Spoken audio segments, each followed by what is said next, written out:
That's a big deal. Yeah. So that's nice. You guys, you and Dixie, like, he's ready. You would not resist. Amber, it's ready. Okay. Okay, you guys, we're gonna get started. I just need to know. Okay, welcome everyone. Are you ready? I'm just interested. We're good. Okay, welcome everyone to the meeting of the Canyons Board of Education. Today is April 9th, 2024. We are meeting at the district office located at 9316 South, 300 East in Sandy, Utah. The first item on the agenda is the board meeting schedule for 25-26. So I don't know if board you had a chance to look at that. I did look at it. We made a few corrections. I got a few corrections. I think now it's correct. And also, I was just wondering, so we were supposed to have a board roundtable March 19th, but we ended up interviewing Mrs. Millerberg and everyone else on that day. So I'm just wondering, the next time we could do it was that first meeting in June, unless the board would like to like add an extra meeting, or I mean, maybe we could do it. So the 23rd, and we have board meeting May 7th and 21st. Is there a time that you guys would want to meet and do that? I don't know. I cannot do that day. I was gonna say. I mean, should we just try to see if we can do it on a regular board meeting day? I'm the seventh. And then like the 7th or the 14th? Do in between board meeting days too. Do whatever. Well, should we try for May 7th? April 30th? 30th works for me. I'm out of town at 30th. We could do it wherever you're I at. think we all need to be there. Yeah. It's gonna be important for us to all Yeah, be that one's there. gonna be when you want it. Weekend, where are you going to stop? Okay, why don't we try for May 7th, and then just in agenda planning, we'll just see if we can make that work. Okay, board. And then maybe at that time, if I you think we need a minimum of 2.5 hours. I would just do the whole meeting, like 4:30 to 9. Oh, come on, but but we will have to do some business, I'm sure. Yeah, we'll have to do a little bit. Okay, let's aim for May 7th, and then we'll just see if we can make that work with everything we gotta fit in. Okay, thank you, board. We can just move on. Can I just make Yeah. one note on the 25-26 calendar? March of 26, well, that is 26 is a general election year. There will be a caucus sometime in March. And I know that the parties don't plan that far ahead, so I'm just kind of wondering if we could put an asterisk there by March. And that's a just good idea. as it gets closer, just to note that though one of those might be changed because of that. It's good that we have three then. Yeah, We do have three. That's then. the other three that we have. I was gonna mention, we have three. So we have 3 in I mean, March, there's a and good then- chance caucus could fall on the 10th, but often they've also fell on the It was 3rd. 5th. Where's the fifth? It was the 5th this year. So it could be, I mean, but they're not that, they don't plan that far out, is what I'm saying, so. But I just thought an asterisk, because then when we get a little bit closer, we can, or you guys can all I think that's pay great. attention to that and not have it catch you at the last minute. Okay, will you make note of that, Cindy? So asterisk at the bottom with note that. Well, just by March, By March, or somewhere on the schedule. Asterisk, or am I just putting an asterisk with no? just put an asterisk and say No. may need Gotta do a to note. move date because of Caucus. caucus night. This meeting. On the third, just on the third. Well, You we can don't just- know. It could be. Yeah, we just don't. So we just put the asterisk by March. Just I put guess by that's March true. if you can. I don't know if you can do that. So I'll put the asterisk next to March and the note down at the bottom. Yes. Perfect. Lovely. And I just had a question. Uh-huh. Why is there only 1 in April and 3 in March? Because otherwise we're doing, We have spring break, but that's just a week. yeah. conflicted with spring break. It conflicted with spring break, and then since we're doing 3 in March, otherwise we're doing like 3 weeks and 3 weeks. So that way it keeps every 2 weeks. And then April, so it's like 2 weeks, 2 weeks, then the one in April, then 3 weeks. But otherwise it would be 3 and 3. So that's like too far apart, I think. And that time of year, this time of year, I guess, I mean, it's just the way that There's there's a lot. 5 Tuesdays in March. going on usually. Yeah. So that's March 2025 or you March 2026? 26. 2026. 26, yeah. Yeah, I did look. I So mean, there was, okay, because there's 6 of them. I see. Yeah, it's just hard with just the way the dates go, so. I mean, plus that just gives people time from spring break to actually get their presentations ready. Instead of doing like the Tuesday we get a little rough, so.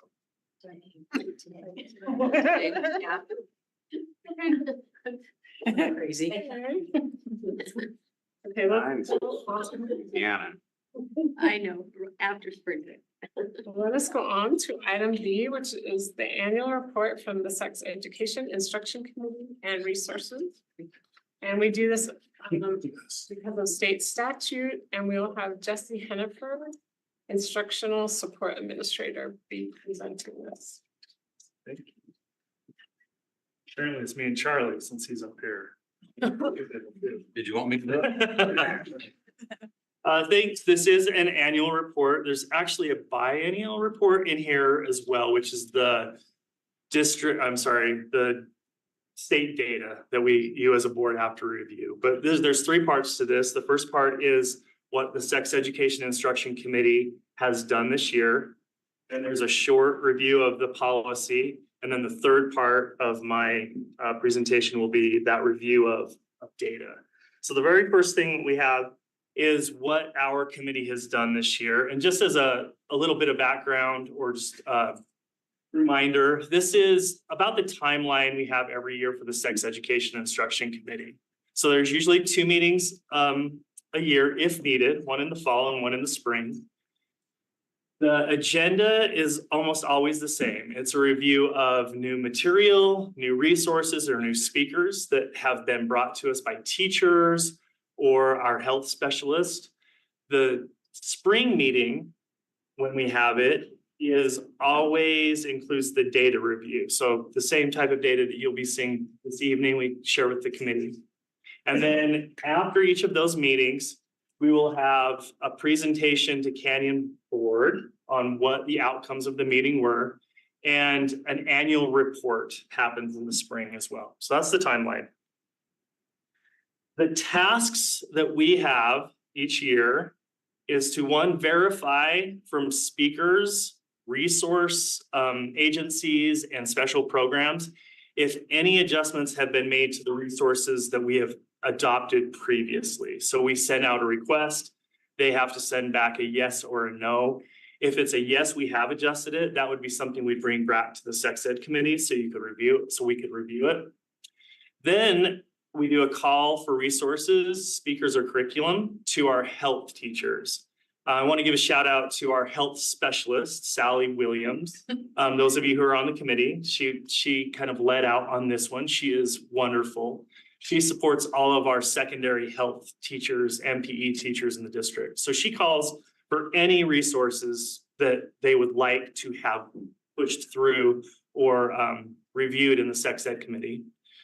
The Fall Sex Ed Committee did not occur this year. We didn't have enough material to justify bringing together the group. And we had our Spring Committee March 21st. So just before spring break, we held our first committee meeting this year, and it will be our only one because there was enough material and resources that had come to be reviewed. And then today is our annual report, which is yours. Fine. I'm gonna go with this one.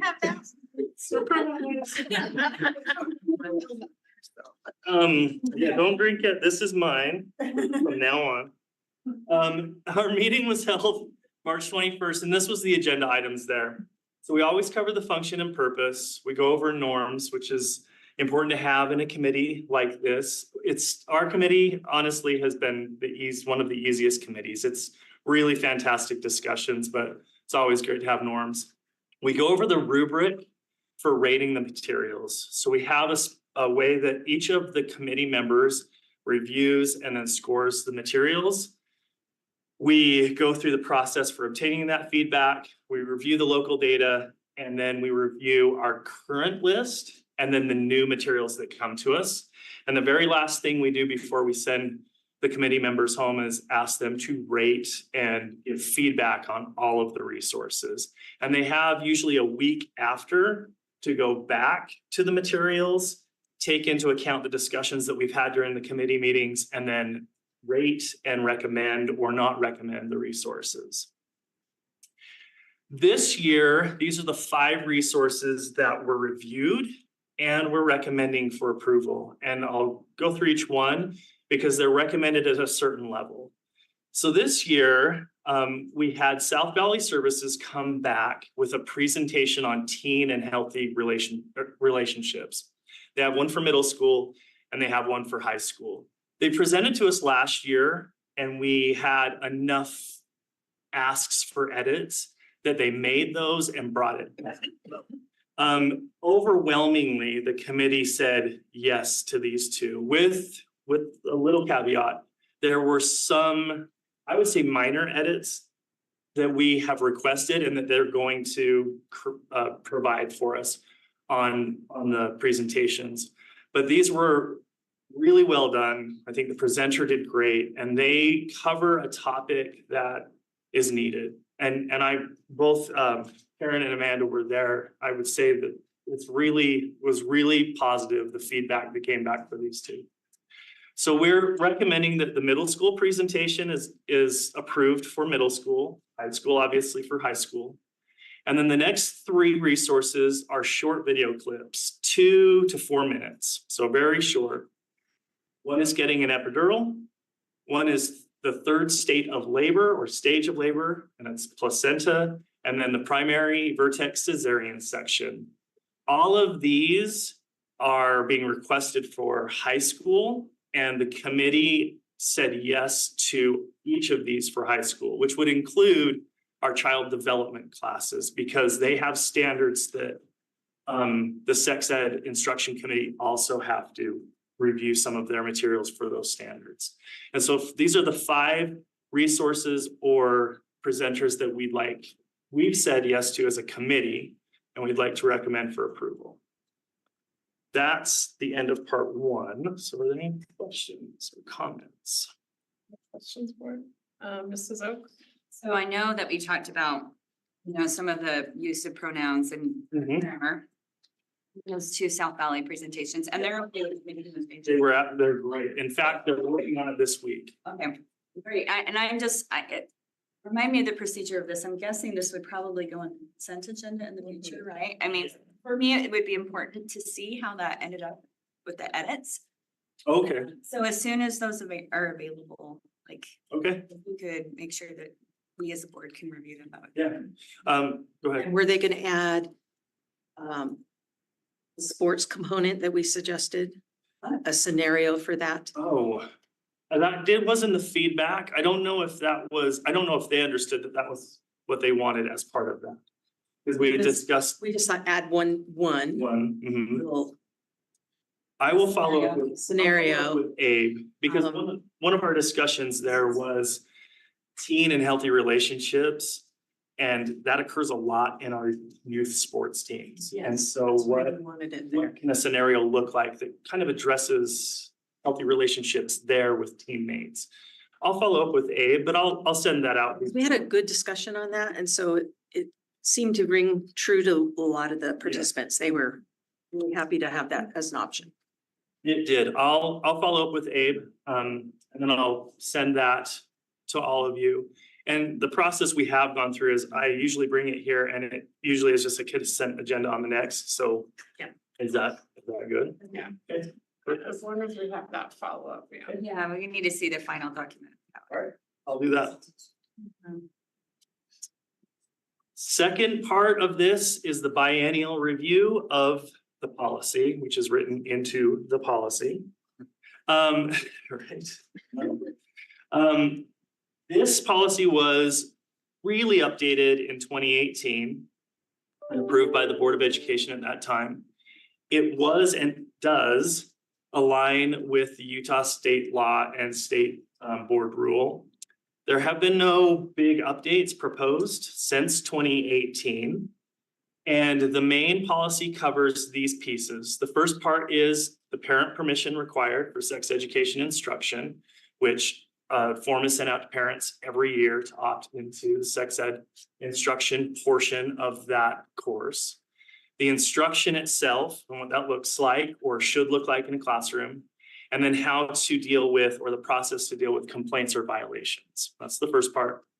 Second part is the portion that covers the sex education committee. And that is what the committee is, who it is, what it does, why it's around, and the duties of the committee. And finally, we've reviewed this in the same format in 2020, 2022, and this is 2024. So this is our 2-year review of this. If you have any edits that you'd like, please contact me. And I do know, I cannot remember, 2 or 3 of you sit on the policy committee. Is that right? 3 of you. And your colleagues, you could send that to them as well. We have, honestly, it flows pretty well, I feel, since 2018. But if there are adjustments, it can be made. So. And then the last part, unless there's questions on that. Okay. But it doesn't have the. I know. That means a lot. It does. It does. Sometimes it gives me comfort just to hear click. Anyway. Anyway, birth data. The next set is the data that you as a board need to review every 2 years. This is part of the assurances for the state. It's birth data. It is sexual abuse data for minors in our state. It is STI, STD data. And the final one is pornography. And so we'll cover these. I don't want to belabor them, so I'll go fairly fast. But if you have questions, pause me. So birth data, there's 2 slides. The data for all of this, as we've talked in past iterations of this meeting, it's rolling. So we never have this year's data for this year. But the most updated data for adolescent birth rate for Salt Lake County, which is huge, is 12.6 per 1,000 females. That is the most recent data. As you can see on this side, birth rate impacts some of our populations higher than others or more than others. In the state of Utah, Black or African American is 19.6, American or Indian and Native American is 15.6, and you can see that decreases in others. Also, between Hispanic category for what they report and non-Hispanic, there's a huge discrepancy. So our Hispanic population is impacted at a higher rate than non-Hispanics. This is a little closer to our district. These are the cities that our district encompasses. From the top to the bottom, or highest birth rate, I should say, is Midvale at 26.3 per 1,000 females. Sandy City Center is 10.5. Sandy Northeast is 6.9. Draper is 4.2. Cottonwood is 3.3. And Sandy Southeast is 1.5. So although each of our cities are impacted at different rates or amount, all of our cities are impacted. And these are all young females between 15 and 19. So every city within our district boundaries does have some impact from adolescent birth rates. Next is the report on Child Protective Services. And there were 8,185 cases reported in 2020. And out of those cases that were confirmed, the one that you have to focus on by policy is the sexual abuse of minors. And that is 14.3% of that total number of cases. And that is across the state, and there's not a breakdown closer to our district boundaries, but that impact is high. And this data is not surprising, but over half of the cases are by a parent or relative. And the other half or someone who's not related. But it impacts a lot of students and children here in our state. Yeah. Mrs. Oaks. So it's real quick, if we can go back to, birth rate. Yes.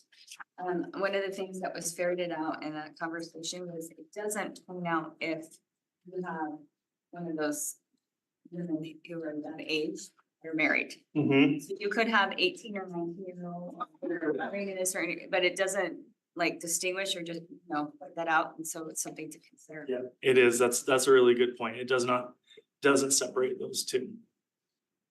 Which is for our state is something to consider. The final few slides are on STI/STD rates.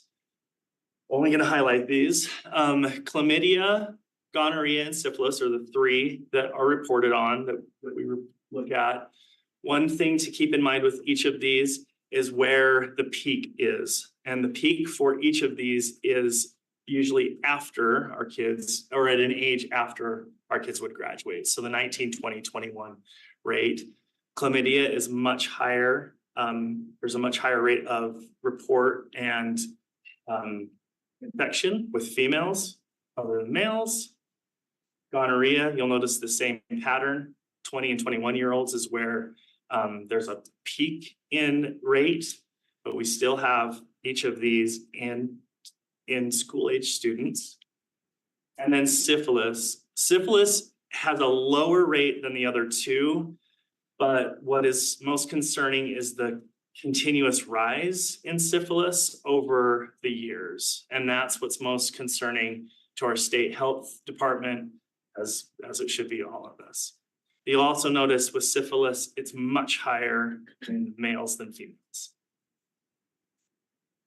And this is the age group breakdown.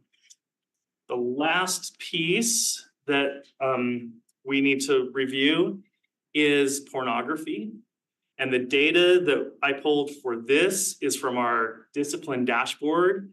And it's the discipline issues or infractions that were categorized under pornography. So from this year up until now, 23 to 24, as of the week before spring break, there were 18 reported incidents categorized as pornography. In the high school level, those made up 3, the middle school level made up 14, and there was 1 in elementary. And so this is, when you look at those on this discipline dashboard, pornography is a pretty broad category, and it pulls in 18 of these. Mrs. Oak. Yeah. This didn't come up in our meeting because I know you're running out of time. No, it didn't. But how does something make it onto the discipline dashboard? So this would be anything that happens in the school that an assistant principal or a principal would take care of and then report onto dashboard with what the incident was and what the consequence was or what the outcome of that was. So it would have happened during class time. Well, it's interesting. I didn't break this apart. About half, if I remember correctly, happened on a cell phone, on like Snapchat, and the nexus was at school. So it could have been anywhere, but the thing that brought it to the attention of administration was at the school. So it's only if an administrator is doing this, like, does it include if the parent calls and says, hey, my student accessed this Chromebook, No, it wouldn't make it onto here. Unless they report it. unless they reported it So if it's reported to IT or to a principal, then it wouldn't make it onto the dashboard. through like the filter, for example. Or like through the filter, or if a parent calls and says, hey, I have a concern, like my child is able to access this. Only if it was I think only if there's a disciplinary action with the student. So if the parent called and then the parent and the student met with the principal and they had a discussion with the student because they accessed it, that would probably go on. So it's when disciplines. Mhm. This is never. And I think it's important to point out, only within school hours on school property, that's the nexus. So if they were accessing pornography on the Chromebook at home, that would never be reported here as a disciplinary issue. Because of that nexus rule.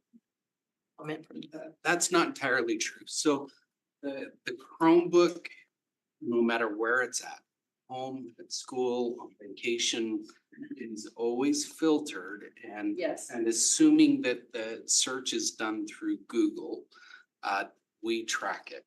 And then all of that information is made available to school administrators, whether they take action and discipline on it is not something that we can do, but all pornography. Yeah, and that was my point. A disciplinary issue, it can't be categorized as a disciplinary issue unless the administrator takes action, and an administrator cannot take action unless there's a nexus on school, because I've run into this all the time and it's in policy.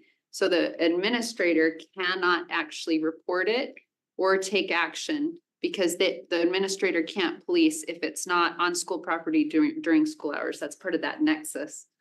Like we've run into that issue, right? I mean, that's. Our responsible use agreement says that they're using district equipment no matter where. And that would even It's include reported. their cell phone using our district network, that they have to abide by our responsible use. So they're taking their Chromebook home and doing harm to others, harm to themselves, however that is something that can be addressed. That's our district. This wouldn't include, Scott, this doesn't include searches or, I Mhm. mean, No. It could. I mean, these could be searches, but those numbers probably are not So reflect. small This doesn't because reflect because there's. ultimately, we're not holding the students accountable. Yeah, and that's what I'm trying to say is in real life experience, when an administrator has a report like that, administrator has a hard time putting it onto a disciplinary and have a disciplinary action with that student if there's not a nexus. Like this is not demonstrate, I mean, without going into detail, this is not demonstrative of everything that happens because administrators sure. are definitely told if it's not during school hours and on school property, you handle that differently than how it would be reported here. The nexus can be something that has an impact at school, like Yes. if you have a boy who's at the park and he uses his Chromebook to show girls some pictures, there's a nexus because you use the district device to show pornography to somebody who didn't want to see it. And then that girl's like, I don't feel comfortable anymore, talks to the school administrator, that's a nexus enough that we do discipline even though it's off campus. So. But it depends case by case. Yeah, well, Some administrators say, if he did that with his own phone, right, then we still Yes. might, depending on what he showed him and the conversation and how uncomfortable the girl was. Mhm. Like, there could still be a nexus, like, every situation is unique. different. Some of it, if a Snapchat or Instagram, I mean, there's so many ways for kids to view images.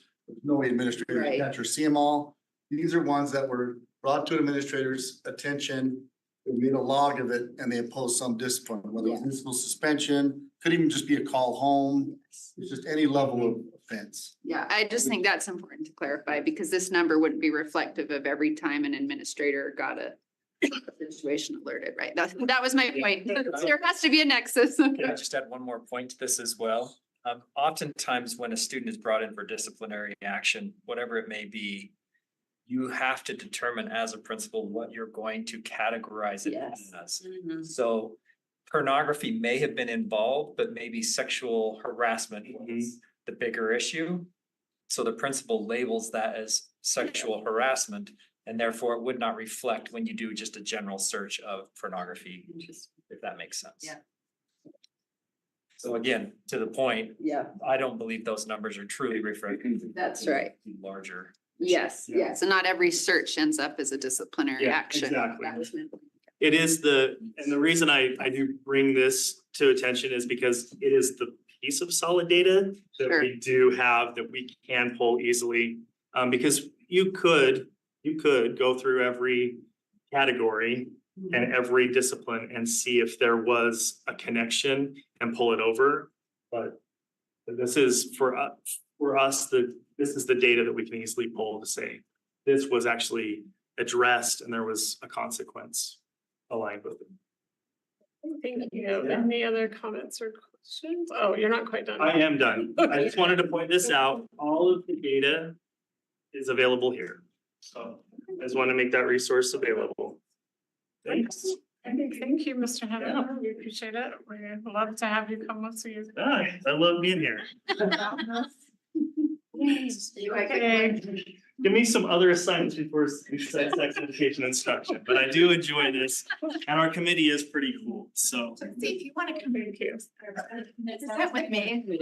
I can BS through TSS. No, you could. Okay, the next item is item C, distribute 2024-2025 land trust and TSSA plans to the board. Alice Meredith, school performance will present this. Thank you. So the Thursday before we broke for spring break, I sent you all an email. What I hope was a really good list of things that'll help you walk through these plans and how to read them and approve them. Just a couple of things to keep in mind. Today was actually the day that they were due to school performance. So we've had a lot of schools that finished theirs early, and we were able to post a lot of those on board docs, but you're not going to see them all tomorrow. I'm just hopeful that you've had enough time, pre-time to look at the ones that have come in, so that you're not having to look at all of them in such a short amount of time. We are hoping to have all of those approved by May 10th so that we can get the funding on time for schools. And included in the link, the Google Doc link that I gave you, keep in mind, there's a separate sheet with all the different plans that each of you should review. And you just have to put your initials next to it once you've reviewed it. And there's also an opportunity for you to provide information on each of the Google Docs. If you have questions, you can write those directly into the Google Doc. You can call me. I'm happy to answer any questions you might have. I know you only do this once a year, and so it's a lot of information and a lot to remember. So just please feel free to reach out to me if you have questions or concerns, and I can certainly take questions now. Any questions for them? Maybe, would you want us, maybe We, meet with yes, Mrs. Miller? yes. Sure, that would be helpful. Yeah, we talked in the last meeting about doing that, so we'll get together and I'm happy to help you with that. Okay, thank you, Alice. We Thank appreciate you. that. And now we'll go on to item D, which is capital projects update by Leon Wilcox, business administrator.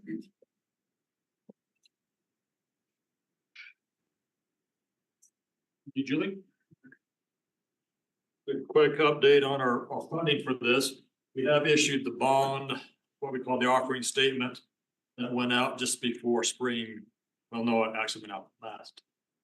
On April 1st, all the investors nationwide. Well, they've received 6 to 8 signed up to at least submit a bid as of this morning. With that closes on Thursday morning. So that we'll finalize the actual transfer of the money in a couple of weeks from now. So Thursday, we will know exactly our premium, our interest rate, everything like that on the bonds that we are issuing for these projects to fund them. So that's a big start of it. That. Let me just hit some of the highlights. Start with kind of in an order here of Jordan, Eastmont, Corner, and Hillcrest.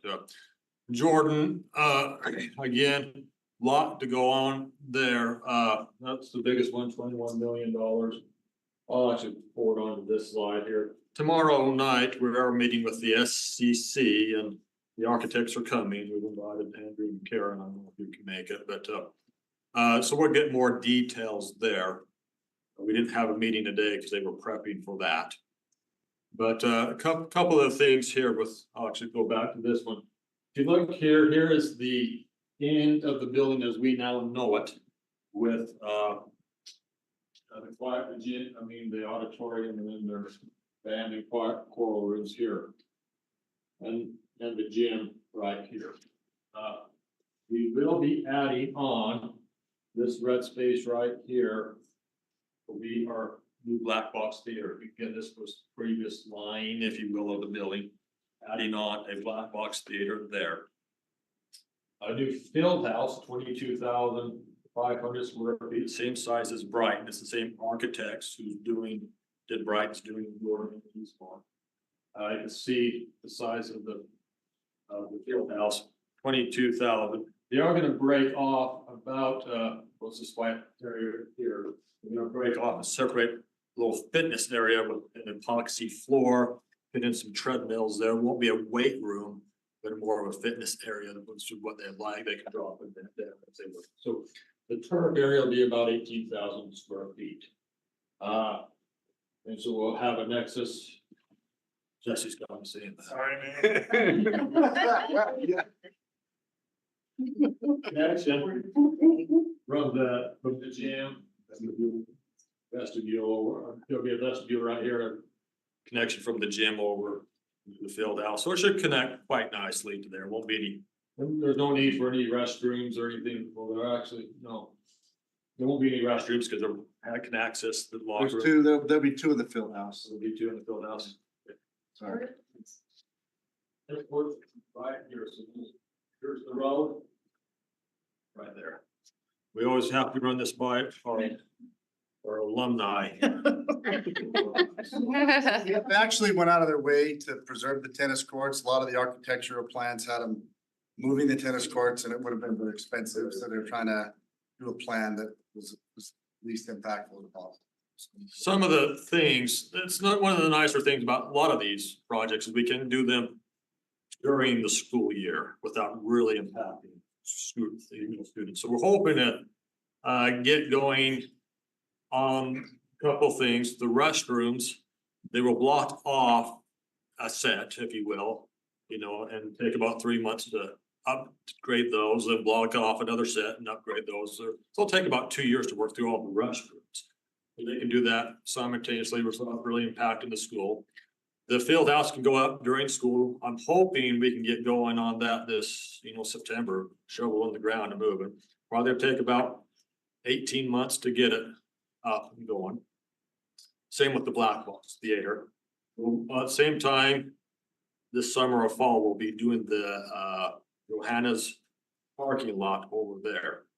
And then also the auditorium. So a lot happening during this summer and fall over at Jordan High, so that's the big thing, so. We're gonna move up to Eastmont. Eastmont's each one of these projects, every project we do has its own life. Eastmont, I kinda think of it as more of a sandwich. Starting from the top to the bottom. Bread. Yeah. So the two things that we really need to look at Eastmont is one, the new roof, and now you approved that back at our last board meeting, so they'll get going on that. The second is the groundwater at the bottom of the floor. So we need to, we're monitoring we know there's water there. We see it running underneath. Hasn't come up on the floor, okay? But we see it, we've put in, bores 8 feet down, and we can see 8 feet down water running through under the building. We want to watch that as as we have our spring runoff and see if that increases. That's going to determine the French, what we call the French drains we have to put in there to remediate that. We also may need to put in a retention pond. So that's going to be coming later this summer as we get that piece worked out. Then once we get off on those, we need to really hold off on the gym floor and the locker room floor until we fix the water issue. We don't want to put a new floor down and have the water. So we need to make sure that water is done. Gym floor should be done next summer is what we're looking at for that. In the meantime, we are going to look at a STEAM program there. exciting program that we have some ideas on. That's gonna determine the classrooms, what we do there in the classrooms. But they will get new carpet, paint, lighting, fixtures, updated AV. Again, Eastmont's broken off in chunks of 4, so we do plan on moving kids around as we work through those, once we get going. Corner, we moved to corner, just under $13 million. The vestibule that we've, it's out to bid. It's gonna fit in nicely there as the main entrance. We hope to have that for you at the next board meeting. I know they met there with all the contractors yesterday to do a walkthrough on that. I think that'll take about 4 to 6 weeks, once school gets out to put. Softball and turf, the softball and baseball turf fields, we're still working on the design of that. We're hoping to have that sent out to the contractors probably early May and get it back by late May. Start work in June and July. Probably take about well into September to get those finalized with the turf. No, we want to just talk about some field house options that we've been looking at there. There's 3 here that are on board docs. You can see how it does line up. You can see the this would be the softball field right here. So it will actually have a ground, if you will, a ground turf for the base pass and the home plate. All that's turf right there, but a brown color. Yeah. We'll have 2 soccer fields. This will be turf. This will be grass. So it'll be nice that they can practice on both. There will be a big storm tech center or detention pond underneath this one here. So the costs we have right now are about $500,000 to do the baseball infield, $700,000 to do this, the softball. And then the soccer fields to put in the storm techs, $2.5 million, with about another $800,000 to do the turf. You also throw in we're looking at around $150,000 for the vestibule. So right there, about 4.7 million for that area. Moving on to the options on the field house. 3 options. First option is this one, a 40-yard infield turf with an open weight room. So again, an epoxy floor where they put in the weight room. The biggest problem they have at corner is the size of the weight room, right? So it'd be a bigger building than Jordan's, 36,000 square feet, 28,000 of turf. And then the weight room. The good thing there is that, bigger turf, and they can fit the weight room in. This would not have a gallery overlook though. Kind of like, we have one at Alton Hillcrest. This would get us on budget. It's gonna be tight, because we need to put in some restrooms that we hadn't figured on.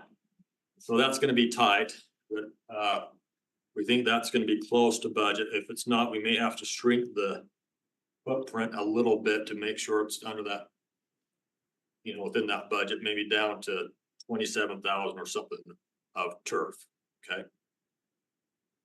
Option 2, this shrinks the whole field house. So again, we're going from I know it may be difficult to read, but a 36 square foot building to a 30,000 square foot building. And the turf area is smaller, from 40 yards down to 25. But this does put in a second level gallery is what I will call it. The weight room would still be underneath on the epoxy floor. Again, whether or not we put a solid wall there or drop a net, we're to design that out. But that's option 2 on the field house. To do this, it just costs more because to put in the structural steel, the elevator, the windows, the glass, everything for that gallery puts us over about 1.5 million. Again, we haven't bid on that, but that's what we're looking at there. Option 3 just expands everything out more. So this expands the building out to 44,000 square feet. So the turf would be 55 yards. Again, you can see it's 40, 25, and now up to 55. This also puts in the weight room and the gallery. The issue with this one is puts us over about $4.5 million. If you shrunk down the turf field to 28,000, you made it the size of this turf right here, you're probably gonna save $1.5 million, so you'd be over about 3 million there, okay? So those are the options that we're looking at corner. Okay, Hillcrest, again, we've met with the contractor. Where he's expanding the lanes and replacing the turf. He's comfortable getting the lanes and the turf in by the football season. We are worried about some of the bleachers, getting them all repaired back. So we'll have to work with the school administration on that. Again, that's a big thing to blow out concrete. Because that's what we have to do there. Kind of have to shift the whole field to the northeast, if you will. Some of these slides we put in last year. I mean, when I say last year, when we were looking at these projects, this is the girls who may use sports, who may use the field house. Tom got this off the register of My Athlete. We won't have this year's data till this year's over, but we don't think these numbers have changed dramatically. You can see cheer, golf, lacrosse, soccer, softball. The amount of participants there. Same with baseball. I mean, boys sports, of course, baseball and football would be brought in instead of cheer and softball. But you can see the amount there. I would say Hillcrest would have numbers higher. We have more kids participating in sports and over there, which is good this year. Would you agree? Yeah. Yeah. So I've heard baseball and softball, soccer teams have quite a bit more participation. Again, enrollments, I always like to use the October 1 counts. That's why we're always consistent. Usually our enrollments drop at a high school slightly as the year goes on a little bit. But these were the enrollments. You also can see the square footage of our schools, that it does include the field houses, does not include what we're doing, adding on to Jordan or Corner. Right here, this is just as they are right now. And also looking at projected enrollments. We know our enrollment's going to decrease, particularly more in the south part. This does not take into any development at the point. It does take in other developments, as we use a history going out, but of past developments, but does not take in anything with the point there. But again, sometimes projecting out 5 years is hard, because there's lots of variables there. But that's where we do see our enrollments. They always do change as we project out time and time again. We're always running projections. We have to, because that enrollment drives our budgets. Here's athletic area square footage. Jordan has settled on this as their field house, so you can see what their square footage will be. Quarter, not so much. We haven't decided on the field house there. Alta's big, they don't have a big gym there. Or has a third gym, so all kinds of things. Their weight room, again, the corner of those have the smallest weight room. That's why it's been such an issue there with overcrowding in their weight room. Coaches' offices, we got this. We asked the assistant principal and the AD, how many offices do you have in your athletic area? Each one uses them a little differently. You can see Alta has a female and a male locker, has an office in each of their female and male locker rooms, and they have one shared space. Brighton has a chair and a drill office, then 2 PE offices in each area with multiple desks there. Corner has 6 coaches' offices. Hillcrest with 2 shared offices. And Jordan has 7, but they rotate as the seasons move forward there. So one of the things we like to do as we do go through our budget, bring you more updates as we move along with this, so. There's where we're at, so questions, comments? Okay, yes, Mr. Edel. What is a training room? Excuse me? What's a training room? Training room, that can be where we, at each of our schools, we have a trainer who we contract with the University of Utah or Tosh, and they have a space where they work on athletes, taping ankles, doing a little rehab like that, so. It's just like so you've got nothing, and then you've got essentially 172 square feet to 616, and then 2,200 at Corner Canyon. There's just a big disparity. So that's just why I was wondering what it is. Does that take into account the cardio room upstairs at Corner that has like the circuit stations, the treadmills, all of that into account? I'd have to go see, That sounds like apples and oranges then. I just don't, I was just wondering because it looks like pretty consistently Corner Canyon's on the smaller side of things, except on the training room. And I still don't know what it is. So if you look at the weight room for Alta, both of those rooms are combined. Which is why there's not one below. If you look at Corner, they have a weight room downstairs. It's all free weights. Upstairs, they have cardio weight machines that are not free weights that the students can utilize as well. So at Alta, they're combined. Corner, they're split. They're two different rooms. Does that help? Yeah, I feel like I'm like 65% of the way there now. We can take a visit and maybe slap some weight over there. Board, any other comments, questions for Mr. Wilcox? so, the board made motions, and so we'll keep with those budgets, or any questions of. So I do have a question. Which option did Corner Canyon choose? Welcome to Dina, welcome to our friend Dina, we don't wanna, no pressure. No pressure. Are you asking me to say something? Oh. What?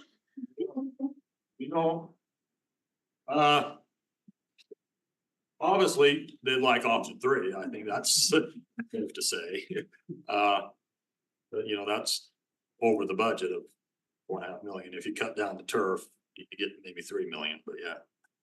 I think if they, between option 1 and 2 I don't want to speak out of turn, I think they would take option 1 because it does give them a bigger turf field. What we would do here is we would rough in, if you will, use the term rough in, the steel to put in a potential gallery if we ever wanted to do that down the line. So make sure the structural steel and footings are in place where they can do that down the line. How much would that increase that cost?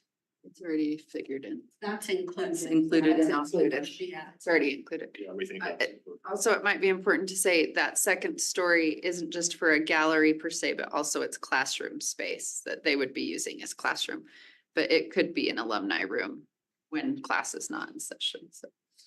I Like, don't want to speak. You want me to, I mean. Sure, yeah. Stand up. Hi, everybody. Stand up. Hey, but he's gone. Thank you. I'll be quick because I know you guys have a long night. So thank you. I'm Dina, just so whoever doesn't know, but it's nice. Hi. It's nice to see everybody. We are so grateful. Oh my gosh. Like, are we so lucky to get what we're getting? As history has shown, right? We've had a few glitches at Corner. Just having cut down on price and maybe not building it the way it needed to be at the beginning. And now we've been able to correct that. It was a little bigger price tag. So that's what we want to avoid. We want to be able to just look at the needs of the school, look at the needs of the student, and to be able to answer those needs. At Corner, with this discussion, we have 3 needs. Space, just like any of my counterparts at any other school. Space is an issue, okay? Will it always be an issue, Leon? Space is the final frontier. That was pretty good, actually. I gotta give it to you. No space is an issue. For us, the weight room is an issue. Thank you, Brian's been at Corner. He's familiar with the facility. Guys, ladies, gentlemen, anytime you want to come, 5:45 to about 9:50 PM, come. You can join drill at 5:45. You can join dance at 5:45. You can join softball when it's raining outside. You can also join unified basketball in the afternoon. So whatever you want to come join in on, come see what it looks like at Corner Canyon all day long, okay? So space is an issue, one. Two, the weight room, as mentioned, which is a priority for a lot of people. We are trying to build a consistent schedule for all parties who want to use the weight room. It prevents injury. It helps create a stronger team that can compete. Corner is a destination school, as you may or may not know. The other day, we did an interview for a CTE teacher in Virginia. And the first thing she said is, thank you so much for interviewing me. I've been watching Corner Canyon and I want my kids to go there. From Virginia. Now, all of our schools in our district are amazing. I've been able to be at 4 of them. I'm so lucky, all high schools. But right now I work for Corner Canyon and that's my jam, Corner Canyon. So when people tell me they want to come to the school, I want to keep the quality that we have there existing. So people can want to keep coming, okay? Athletics and academics are our priority, all right? So when you mention space, yeah, just like any other high school, we've got teachers sharing classrooms. We did at Hillcrest, we did at Jordan. But here, if we added that extra room, it would not be unused, okay? It would be used as a classroom, as an academic classroom. Because by providing the extra space on the turf, as you mentioned, thank you so much, Leon, it opens it up for any group to go out there. We can have groups do after school activities. It's not necessarily just athletics, okay? Clubs can go out there, different organizations, and do different things and activities. So keep that in mind. It's not just for athletics. That's a priority, but academics is also. So the field house in option 1 answers. It gives us a solution for space as far as the field. And it also gives us an opportunity to have PE classes on a lower level. And we're so grateful for that because like I already mentioned, every space, every gym is being used all day at Corner Canyon. Now, having said that, Leon has done a great job. Rick has done a great job coming and helping us understand the budget. My husband would say, I don't know what budgets are because of my shoe closet. But I do, because of Leon, understand that we have parameters, okay? Amber knows what I'm talking about. So does Brian.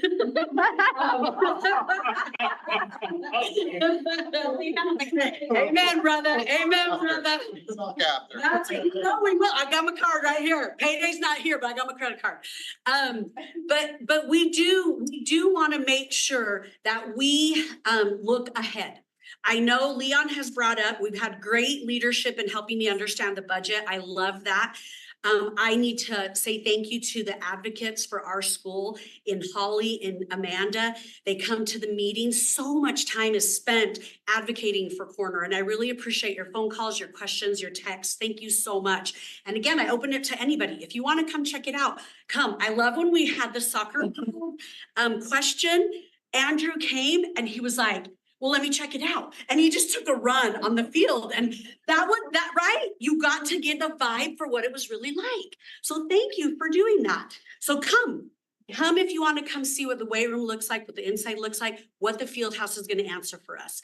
2 things are answered by it, okay? Space, opportunity for practices, and then numbers, right? We get to have more people in and out exercising and doing what they need to do. And the weight room will be utilized. Thank you so much for giving us that. Option 1 is doable within the budget. Pie in the sky, you know, Amanda called me and asked me why we even have this over budget project. Pie in the sky. I mean, I walk by Nordstrom's and I pick the outfit I want that's too expensive and I save up for it, right? But I want to make sure that we recognize that we do have a destination school. We want to provide opportunities for students that currently go there. We are a high permit school. So are some of our other high schools. Brighton is, Alta is, we're a high permit school. And those are out of district permits. That's money coming from other districts that aren't accounted in the numbers and projections moving forward. So keep that in mind too, as you think about it, okay? Because those numbers aren't reflective of our needs, but they're there and we're denying a lot of those permits. But we do have a lot of them and that will bring income and also bodies into the school. So do you have any questions? Did I answer what you needed? Do you have any questions? Yes. Mr. Edel. Okay, so when we're looking at these options, you addressed what option 1 does for you. Yes. Would you mind speaking just for a little bit, because we don't have time, about options 2 and 3, just super briefly? So, well, we've got a smaller field in one of them, so we need to be cautious in talking. Option 2. Yes, again, and please do not misunderstand how grateful I am for what we are getting, okay? But when we talk to lacrosse, Little League, and when we talk to current lacrosse teams, the space used could cause injury. We couldn't use it to its full ability. So that's the one glitch with that one. And then option 3, can you remind me? Option 3 is the bigger Oh, square footage pie in that the has sky. the second. Yeah, story. that's just that difference of, for me, as one of the administrators there, that extra space to be able to use for classroom. And I get it, it's way over budget, it may not be something possible right now, it sounds like, but that's what it would provide. It would provide additional space for classroom and not just PE or athletics, it would be academic. Okay, Mrs. Nyberg. Just a comment is the option 1, what's great about it. And I know we've all gotten a lot of emails from lacrosse. Our lacrosse program at Corner is huge and the Little League lacrosse is huge. Like there's 3 or 4 teams per grade. So my son's one of those. And I think we had like 25 home games just for Little League lacrosse 2 Saturdays ago. So lucky athletic director. But I think that one thing that's important to mention is option 1. I think the reason why everyone's gotten a lot of emails from lacrosse about option 3 is because I think the Corner Canyon community is like, hey, we're really excited to be able to have that second level. And we understand that this provides footings and foundations to be able to do it sometime. But the question is, when is that sometime? And because the Corner Canyon community lived through the smaller school and then adding the wing later, right? And has seen the district do other things where we do it later, is I think the 2 concerns are just, when does it come around to us again? How long is it going to take? And then what's the inflationary costs with building, because it just continues to go up. So I thought one thing that's intriguing is Leon presenting like option 1 with the second level, but he has it on option 3. Like, what if we reduce the turf to what option 1 is, but just go ahead and do the second level now? We'd still be over a budget, say, what would it be? 2.32 or 3. Okay. But the one thing to consider is if we wait to do that phase 2 for 3 or 4 years, it's going to cost us a lot more than that amount. And when does it come back around? And I think that's the thing. If you go back to the slide about the student population and total square footage of the school, Corner has not as much square feet as some of our other schools, yet the student population is higher. So the classroom space is actually a thing, as well as having like an alumni room space. I know Alta has a cool space for alumni. And so that's something that's neat, as well as it gains a classroom. So I think just as a board, it's maybe important to consider, if we're putting footings and foundations, are we really going to be committed to doing that phase 2 at some point? And the community isn't going to probably forget that that's something that we're saying, hey, we might do this down the road. When will it be? Will it happen? And how much more would it end up costing overall? So I think we've seen some things that just with the Alta remodel with the music room, that it might be good to consider. Is there a way we can meet the need and not have a promise for the future and have people waiting on a promise, and who knows when it's going to come and how much more it would cost at that point. So something I wanted to point out. Thank you. we are over, but I mean, I do want to finish this discussion. I think it's important. So, board members, do you have anyone else have any comments or thoughts on this? That's about that. Thank you. Thank you. Everybody, I love my job. It is magic to work for Canyons, okay? It is magic. Let's keep the magic going. I love it. I love it. Thanks, Tina. Okay, so if no one has any comments, then I will just ask the board, is there any board member who wants to bring this back for future discussion? And then we do need to remember that we really don't have money. If we are gonna add more to it, that would mean using taxes more at some point. Not sure when. Can we go around the table and just have people tell their thoughts since no one's saying anything? Yeah, sure. Or a vote. But we can't vote. Not a vote. Study, so you It'd can just just be say. thoughts. So you're It could be a not straw even poll. options, considering the options, you're just saying what? Well, one is What your thoughts are. One is what fits in the Must know which budget. way you're leaning. Which. So if we want to Okay. consider anything more, Anything. have to bring it Wondering what back. the question is. We'd have to bring it back. Option, and do this- way I view it is option one, because that's the budget. If you or the board who allocates the funds, so you. It is up to us if we want to spend more money, so. Just feedback. So I guess, do you want me to start so that you can kind of see? That's great, go ahead. So I have a couple thoughts. You know, the first is we had a pretty long discussion on this to get where we're at today, but I really appreciate Dina coming out here to talk about this and also these different options to be put together. I'm also really cognizant about the inflationary issue with construction costs and that goes into it. So I guess on my end, I would be cautiously non-committal, but curious to hear if we did want to do like a modified option 1-3, how that would get paid for and how we would do it. Because that's not presented in this, right? So I hope that makes my position super unclear. It's a good question. Non-committal. Leon, do you have an answer to that? We're not really doing. You'd have to, you'd have to look at probably foregoing, we're set for projects this summer. You'd have to look at foregoing projects next summer. We haven't final set on anything, we'd like to get some focus on our poor elementary schools that have been overlooked. Some of the ones that stick out are East End, Equal Hollow, Lone Peak. Jordan Valley needs some things, Park Lane, Granite, not by no means a knock down, tear down, to do that, but just some upgrades in some of our elementary, so they would have to be those, and not, we haven't prioritized them, but they would be the ones that would be pushed. Can I add something to my comment? Yeah. Then I guess the next part would be, if it's determined that it's really not feasible within the budget, could we at least commit as like half the board to revisiting within kind of a specific time frame for next year, just to, again, to take a look at our budget situation, what the cost is, what the need is, just to make sure that it's, if we're gonna build something that's designed to have an addition, I feel like we're at that point obligated to at least revisit the discussion.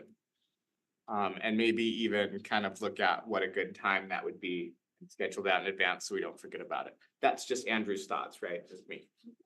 Thank you, Andrew. Amanda. So this is tricky because I care a lot about the Corner Canyon community. I know that their athletics program is one of the lighthouse pieces of the high school. I'm also getting phone calls from people in Altus Boundaries about concerns about the fact that what we just recently approved for lease revenue bonds doesn't include anything from their school. I'm also hearing and getting phone calls about the fact that we have turf going in on a soccer field, softball field, baseball field, and no one else has that. I'm also had conversations with people who are concerned about the discussions we've already had about raising taxes. And I, especially during a time where inflation is so tough on people, I'm cognizant of the fact that we don't have a blank check. And we have to be careful about that. I know there's discussion about future projects and innovations that need to happen in this district. And I get nervous that with the next thing that we're interested in or wanting to provide, and that we may be going overboard if we're not careful. And I'm open to the idea of talking about it in the future. You know, when we sat in the conversation that, you know, I was privy to in one of the meetings about the field house, and we talked about leaving the option for being able to put in a second story later. It wasn't with the idea that that's absolutely going to happen. It's that we're providing that as an opportunity or an option. It's smart building, really, is what it is. I don't know. I mean, there's this thought that I keep having, like, that when my family and I chose to move into the home that we did, we put a lot of time, effort, and money into remodeling. But we weren't able to address our backyard for another handful of years because we didn't have the money. We don't always have all the money up front, and to have to do things in phases, I think, is normal and sometimes a needed thing. So anyway, I want to emphasize the fact that I feel like we are being very generous with Corner Canyon, like to get them a field house, to get them these soccer fields, to take care of them with turf. I mean, we did talk about equity with regard to the turf. The grass out there is not equitable compared to other high schools, right? We know that. We're spending a lot of extra money for that. I'm so happy we're finally getting a security vestibule. So at this point, I don't feel comfortable necessarily expanding, you know, how much funding is going to this. I am open, of course, to the idea of having a second story. And I want to bring up the subject of fundraising. I know that that has been kicked around as a discussion with regard to this. And I'm open to the idea of us having a more robust discussion about what we want to do as a district with regard to fundraising. If we have individuals, successful individuals, particularly those from the athletic community that want to donate and want to be part of an alumni room or whatever, like, I think we should encourage that. That's my personal opinion. I think every high school has certain very successful graduates that kind of want to give to a particular high school, and maybe we need to discuss the pros and cons of that. But, you know, if that's something that can go to actually build this the way that the community really wants, maybe that's a direction that we move in. So anyway, those are my thoughts. Okay, thank you. Mrs. Miller. I think Dina mentioned the word need, and I would say that this is a topic of need versus wants. And I just think, of course, we want number 3, but I don't think it's a need, and I don't think it's an option. Okay, thank you. Mrs. Pedersen. I don't think we can afford to do number 3, but I am open to readdressing it in the future and even setting a potential timeline for that. But I am not able to feel comfortable spending that additional money for that, since we've already put quite a bit of money towards those very necessary improvements. And because it actually opens up a can of worms that others, as we're already hearing, other schools are going to say, well, hey, if we make enough noise, can we get that? I think we should stick to what we bonded for, but with the potential of, I don't know when we'll get back, but if we consciously plan that needs to be readdressed, and we'll know better of the costs, we'll know better their needs. And there may be a whole other idea even in the future, but I think having the foundation sitting there ready to go is not a waste of money. I think that's a good investment. That's the investment for the future, is having it there. Having it done all together right now just leads to there's going to be a next still. There's going to always be a next. So I believe in option 1 at this point. And because I just don't think we can do all the things we have in our minds. I mean, we have so many things that we need to do.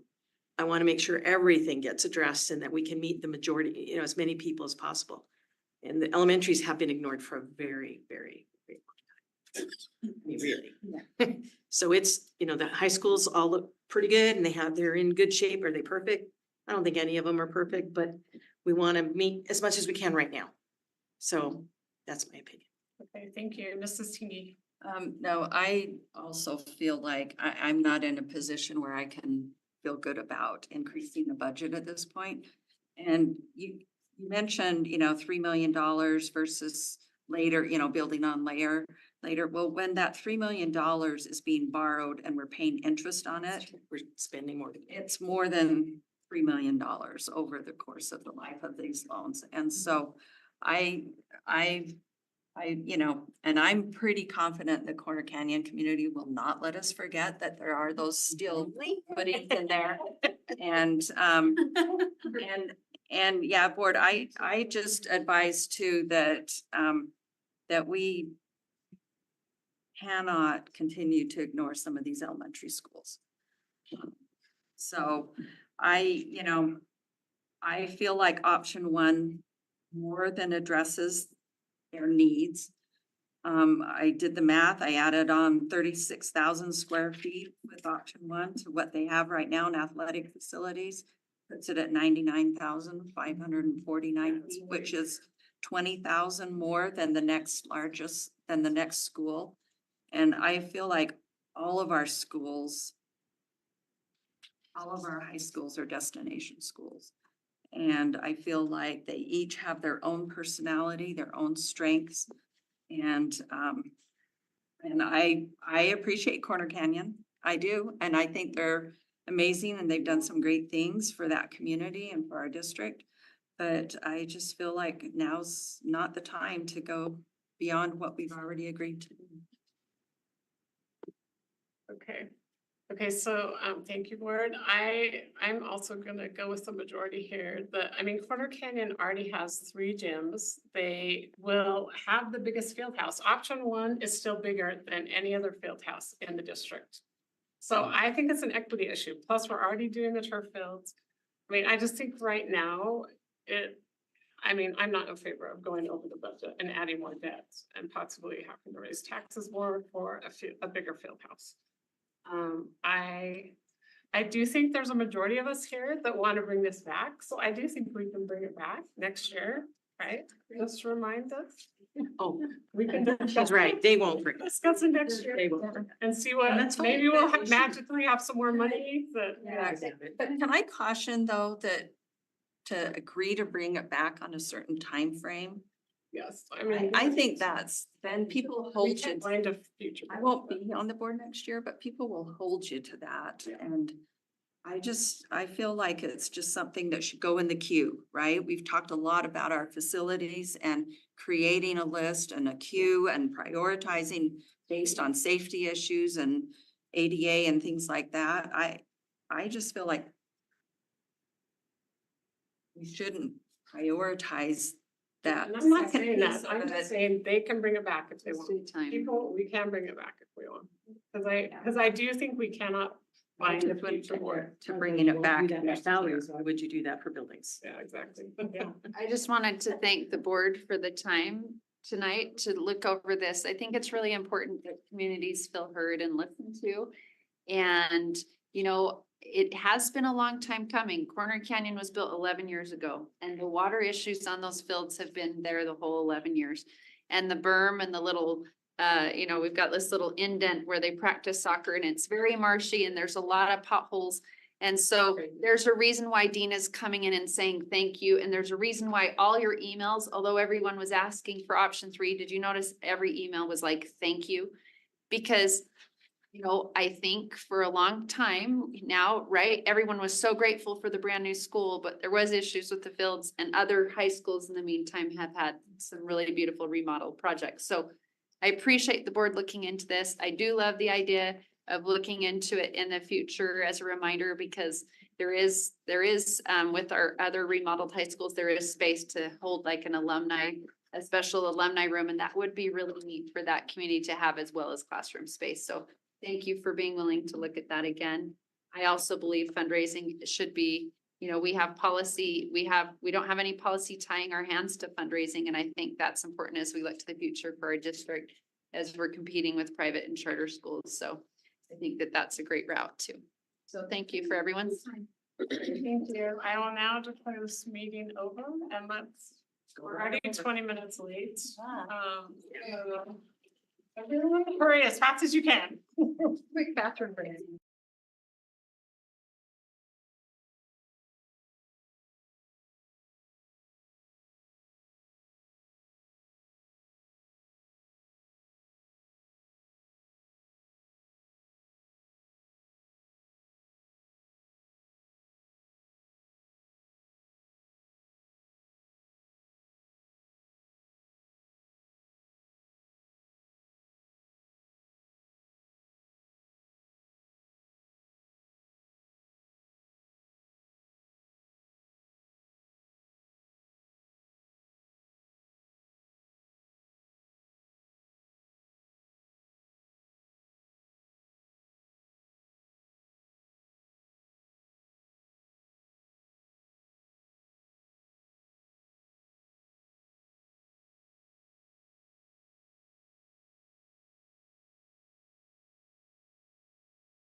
Okay, welcome to the Canyons Board of Education meeting. Today is April 9th, 2024, and we're meeting at the district office located at 9361 South, 300 East in Sandy, Utah. The first item on the agenda is to approve the agenda for tonight. Do I have a motion for that? I'll make a motion for that. I'd like to approve the agenda for this evening, April 9th, 2024. Okay, is there a second to that motion? I'll second the motion. Okay, thank you. We have a motion and a second. Is there any discussion to the motion? Okay, seeing none, I'll call for a vote. All in favor, say aye. Aye. Aye. Any opposed? That motion passes unanimously. We will now be led in the Pledge of Allegiance by Jeff Nalwacker, Butler Elementary School Principal, and then after we will hear some school highlights from him.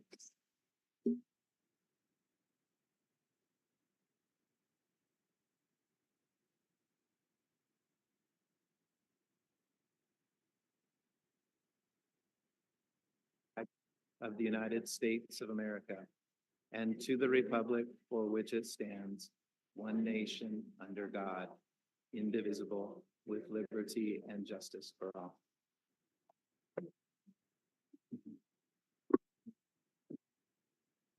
I think it's a pleasure to be here tonight to report on the status of Butler Elementary School, the home of the Bobcats. In a word, our status is grateful. For the past 2 years, my personal professional goal has been to do all within my power to enhance the well-being of the teachers at Butler. As most of you know, teacher morale, job satisfaction, and overall well-being has been on the decline for the past few years. What it really took for me to get it was to see real struggle and anxiety evident in even the most positive and resilient teachers. So I began by holding discussions and brainstorming sessions with our building leadership team and our community council.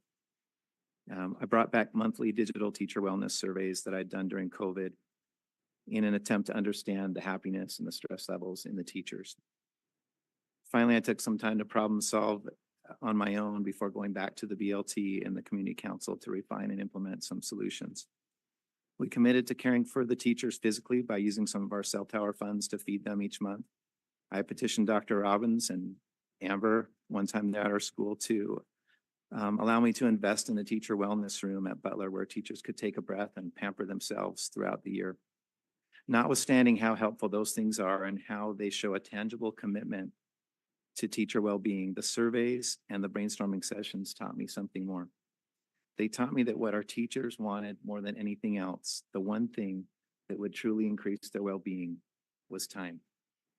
So we looked at our funds and we got down to finding time. We hired a music teacher to provide 40 minutes of additional planning time per week while students learn content integrated music. We gave additional hours to our lead interventionist to be a volunteer coordinator, to bring in parents to cover morning and afternoon parking lot duties. Finally, we hired a certified substitute, what I call a substitute on retainer, for 2 days a week.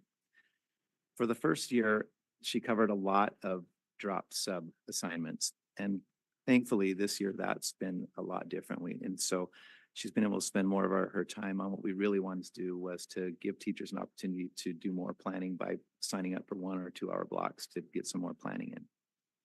And so I feel like our teachers are at or near the top of the amount of planning of any elementary teacher in the district this year. And that effort has been one of the most gratifying things to do as a principal, to really serve and look after the well-being of the teachers, because I think that's what is going to raise the achievement of the kids when our teachers have that sense of well-being. So back on the concept of gratitude, we're grateful that our community council's been on board from the beginning to enhance teacher well-being and improve the resources to put our money where our mouth is.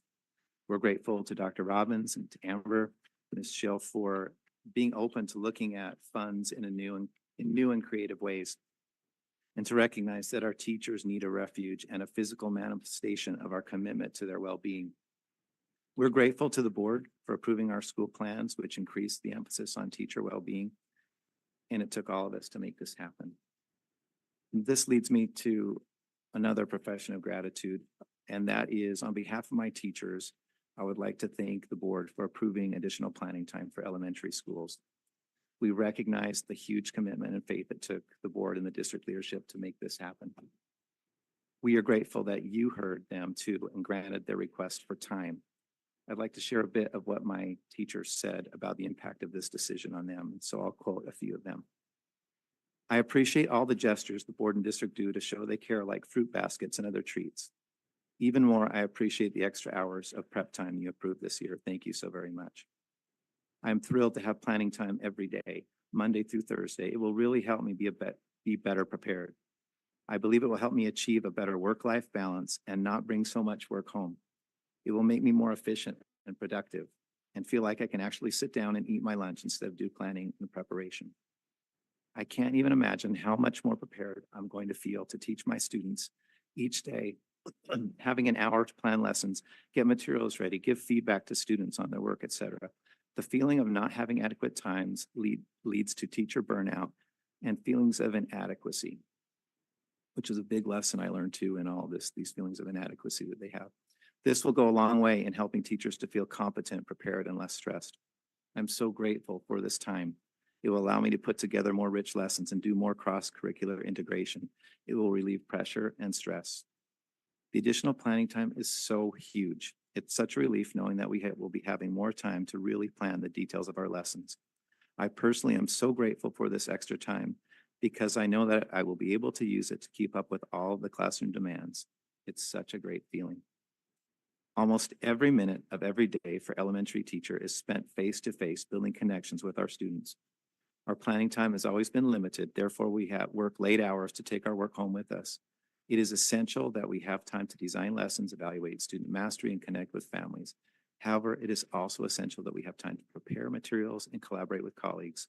These things are best done at school. Having more planning time in protected blocks will help us achieve these goals and hopefully lessen the extra hours and homework we give ourselves.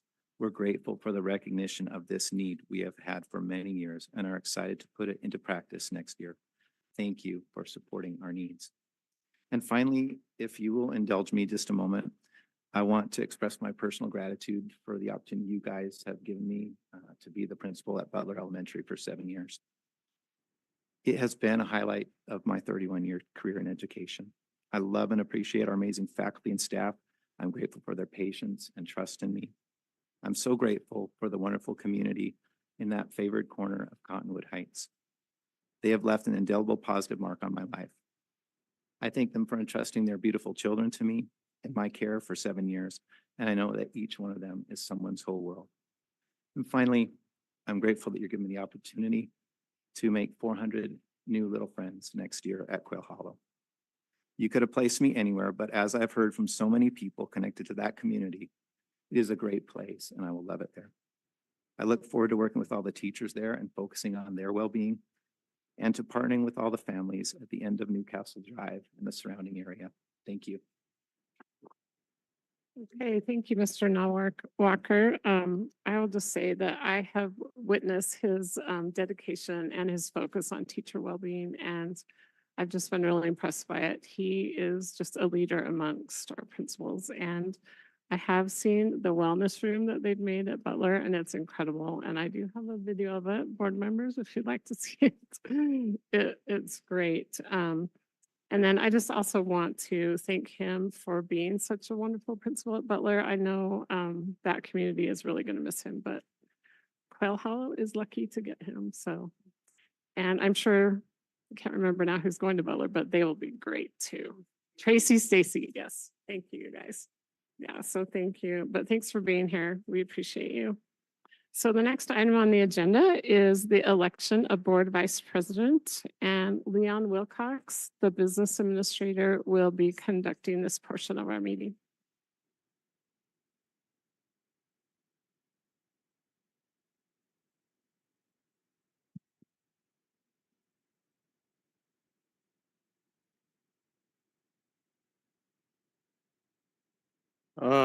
Thank you, President Schill.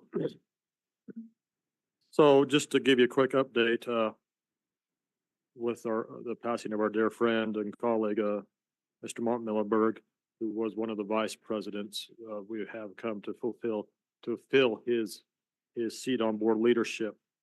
Back in January of 2023, the board took a motion under policy, and the policy is 100.01, 2, the board took a motion to go away from the policy and have where the policy has a president and vice president to have 2 vice presidents.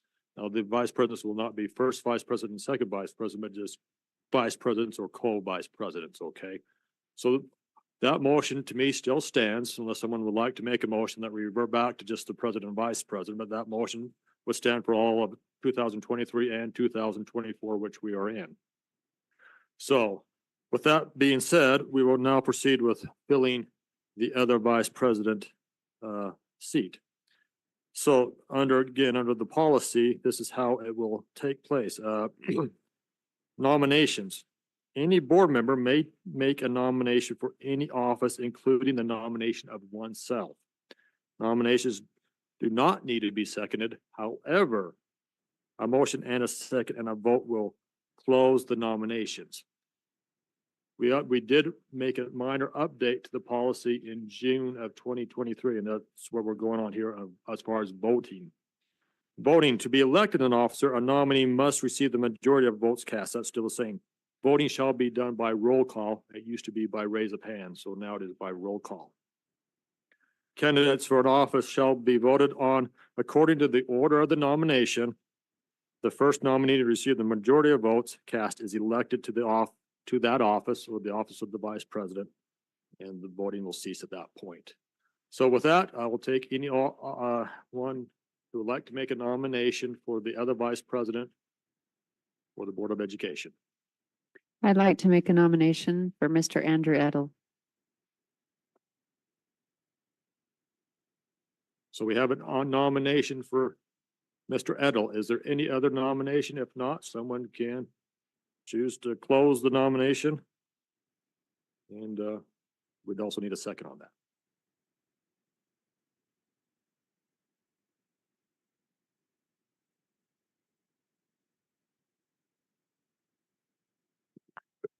I will make a motion to close the nominations. Mrs. Tingy has made the motion. Is there a second to that motion? I'll second that. Now you get double. Well, Double since second. you made the nomination, we'll let Mrs. Pedersen go with the second. So with that, the nominations are closed. We will now do a roll call. We'll start my left to right.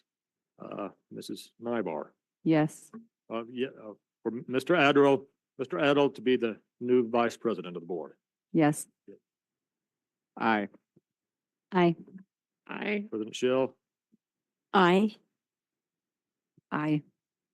Aye. voting is unanimous, 7-0. Congratulations to Mr. Edel as our new vice president. I think it's okay. We'll probably just keep the seating arrangements for this meeting, and board leadership can change seats arrangements next meeting. okay, thank you. And congratulations to Mr. Edel. We're excited to have him in board leadership, and that will be great.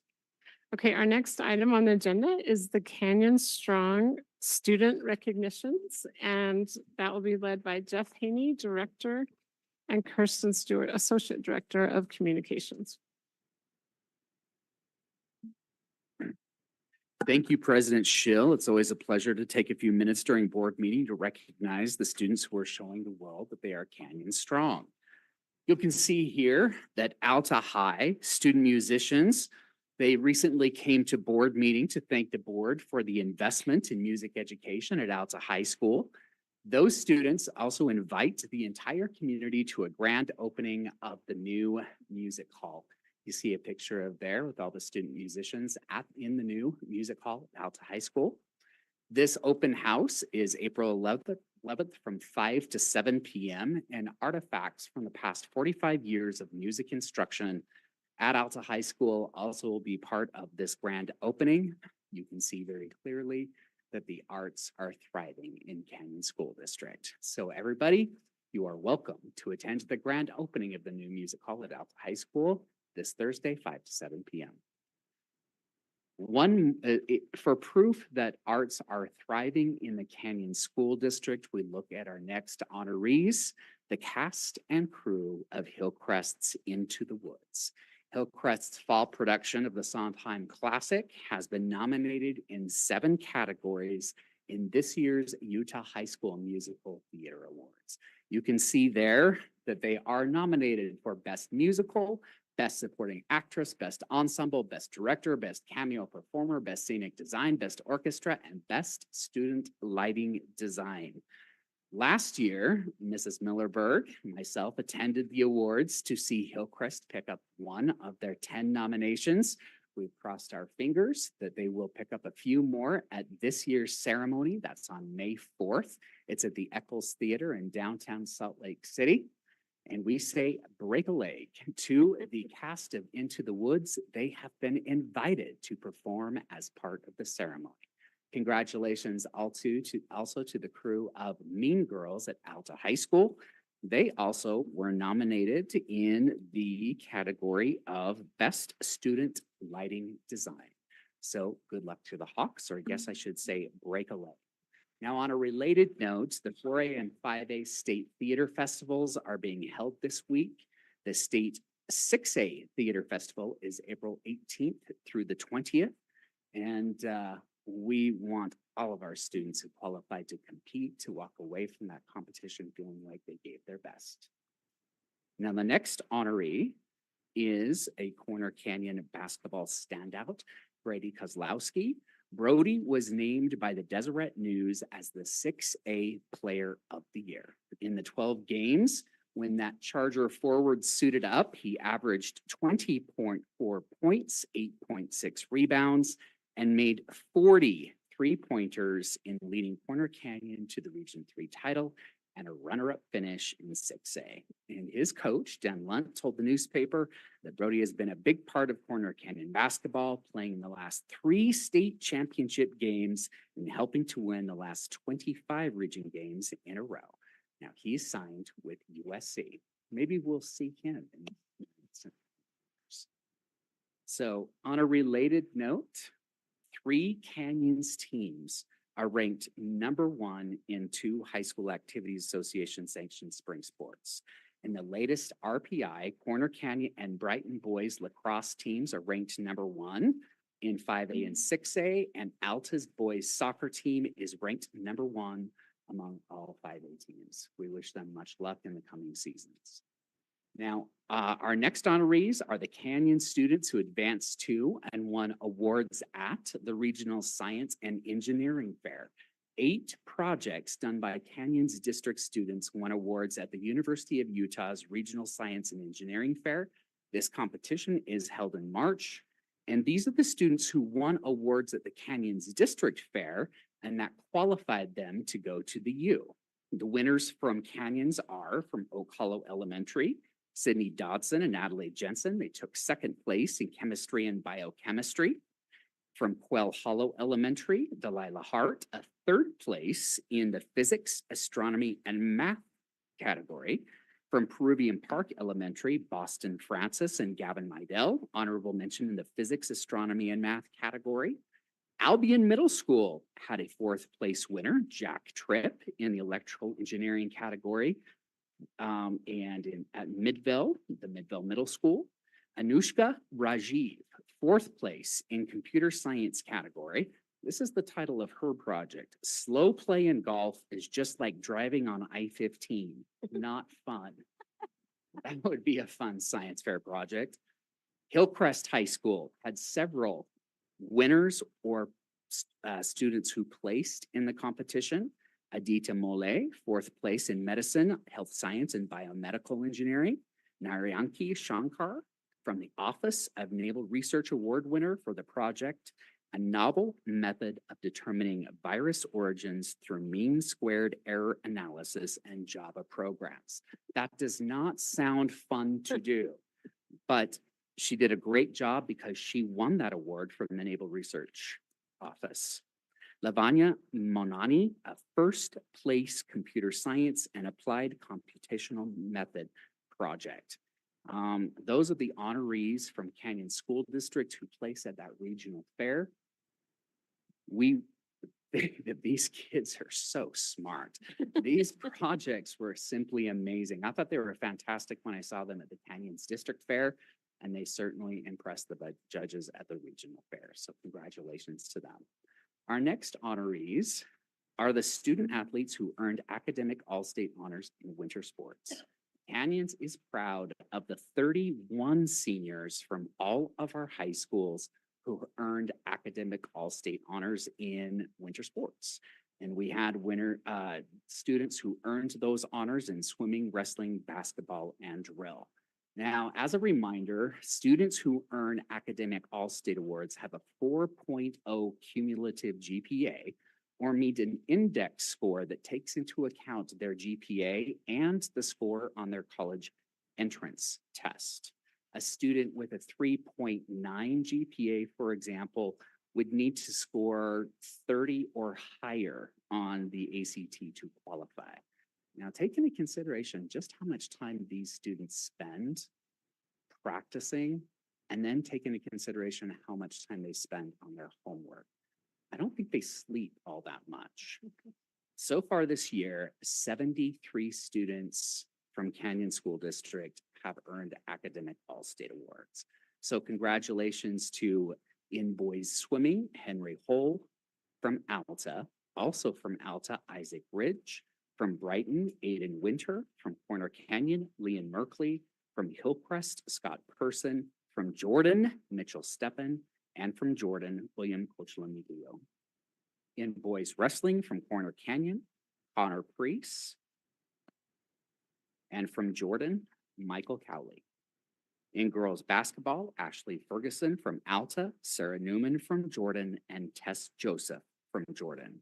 In drill, Alexa Thaler, Corner Canyon, Alexa Wade, Corner Canyon, Ashlyn Cotterill, Corner Canyon, Hadley Hagan from Corner Canyon, Hope Wagner from Jordan, and Cambry Butcher from Jordan. I keep waiting for Dr. Eschler to yell, "Go Bee Diggers" behind me. In girls swimming, Macy Richards from Alta High, Audrey Bradley from Brighton, Ellie Evenson from Brighton, Alyssa Meadows from Corner Canyon, Ashley Jensen from Corner Canyon, Ava Lindman from Corner Canyon, Erin Rosemary Akins from Corner Canyon, Marissa Parker from Corner Canyon, and Chantel Moore from Jordan. I was waiting for Dr. Eschler to say it. Girls wrestling, Daisy Dastrup from Brighton, boys basketball, Carter Goodfellow from Alta, Brody Kozlowski from Corner Canyon, and Rhett Robinson from Hillcrest. So congratulations to all those students who earned those academic all-state honors. Now, the 2024 general session of the Utah Legislature was a real life learning lab for some Brighton High students.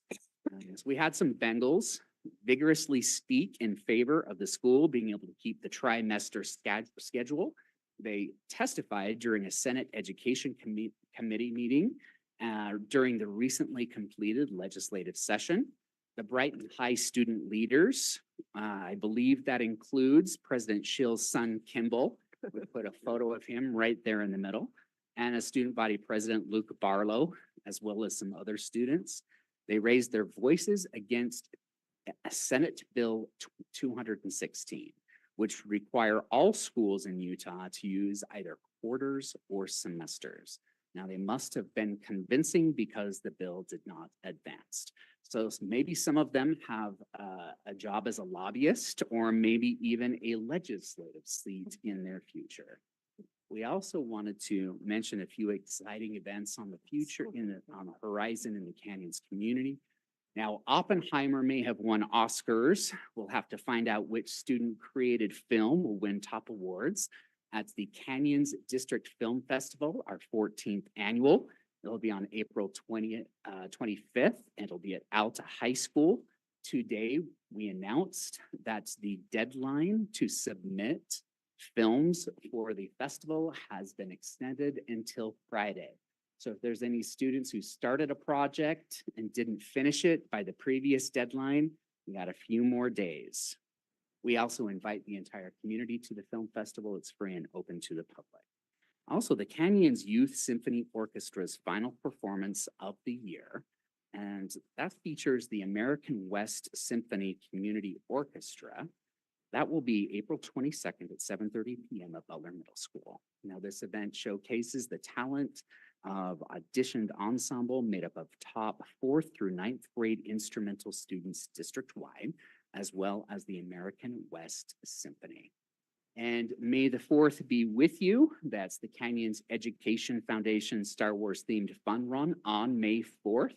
This 5K will benefit Canyons District's unified sports programs. There also will be a 1 mile option. The check-in will be at 8 a.m. at Jordan High. The cost is $25. Comes with a race bib, a themed crossbody fanny pack, and refreshments at the finish line. To register, all you got to do is go to the district's website. So come run with us, and may the 4th be with you. President Schill, thank you for the time that the board gives us to celebrate those who are strong. Okay, thank you so much. We have now come to the patron comment portion of our meeting. The board often designates time in meetings to listen to the patrons of the district. Patron comment time is limited to residents and taxpayers of Canyons District, students and parents of students, and current employees. Patrons may provide board members with written documents. These documents must be submitted to the board secretary, she's right over there, at the meeting, or emailed to the Office of Public Communications by noon of the day following the board meeting. Tonight, individuals will be given 3 minutes and those representing groups will be given 5 minutes. Comments made during patron comment time are part of the public record. It's the board's practice to listen and take notes during patron comments. The Board of Education does not discuss matters that are not on the agenda, nor engage in public comment on individual students to protect their privacy or employee issues.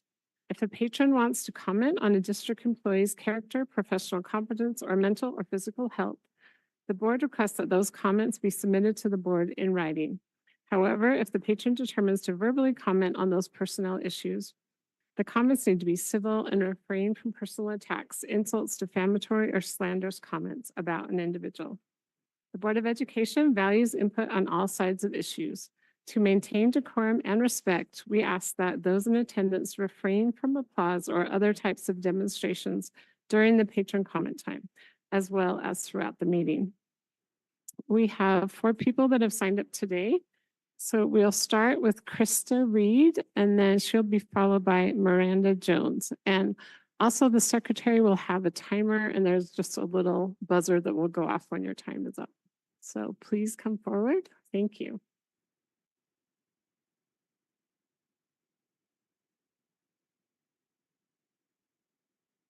Hi, I'm Krista Reed, and I am a parent at Corner Canyon High School, and I also chair the school community council and have served now for, this is my 6th year on the school community council at Corner Canyon. And I just wanted to come this evening and thank the board for pushing forward the field house that has been proposed for our school. And as many of you are probably aware, the fields and facilities have been an issue for many, many years, and something that we've been trying to resolve and find a way to meet the needs of the students at our school. And we are thrilled and grateful to you for seeing that need and helping us meet that need of our students. And so thank you, all of you, for helping us move forward with the field house. One item that we would just like to keep top of mind is, given the fact that it's going to maybe be a staged project, that we could maybe have an idea of when to anticipate the second phase option being available, and understanding what that will look like for our students and for our community. It's definitely space that we need, even for classrooms, with the enrollment we have at our high school. And so if that would be something that would be very helpful to our parents, to our families, and our community. So thank you. Okay, thank you. Miranda Jones, and then next will be Chandra Tillotson. Hopefully I said that right. If I didn't, please correct that when you come up. Hello, my name is Miranda Jones, and I'm also a parent at Corner Canyon. I also work on the school committee, or I'm a part of the school committee board. I just want to thank you guys for everything that you've done for Corner Canyon. I think that you guys have to make hard decisions, and I appreciate everything that you guys do on this board. I just want to say that I know that you guys have seen all the different options for the field house, but when we're looking at this in the big picture and seeing what the needs of Corner Canyon needs at this point, I hope that you guys take into consideration how much we're growing and how much the teachers need this space as well as the kids as they're excelling in sports and academically. But we do appreciate everything that you guys are doing, and thank you. Okay, thank you, Chandra. And then next, we have a special visitor, and that is Senator Kathleen Mabey, and she will be up after you. Hello, my name is Chandra Tillotson. A little backstory. I actually am a Jordan High School grad and alum. I coached drill team there for 5 years. Mr. Sherwood was there. And went on to Olympus where I coached drill team and taught English. I absolutely love, admire, and respect educators. And also I have a deep admiration and appreciation for board members such as yourselves, for the people in admin in the district, at the schools, the principals, and the janitorial staff. I have seen it all from all various aspects. I'm coming as a Corner Canyon High School youth lacrosse director, representing about 200 or so kids in our program.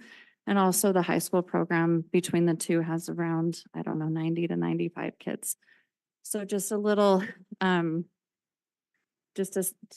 echo everything that's been said. Thank you for doing this, for seeing this need. It's been a need ever since, I moved into Draper in 2013, and the fields have been quite unusable and unsafe this entire time.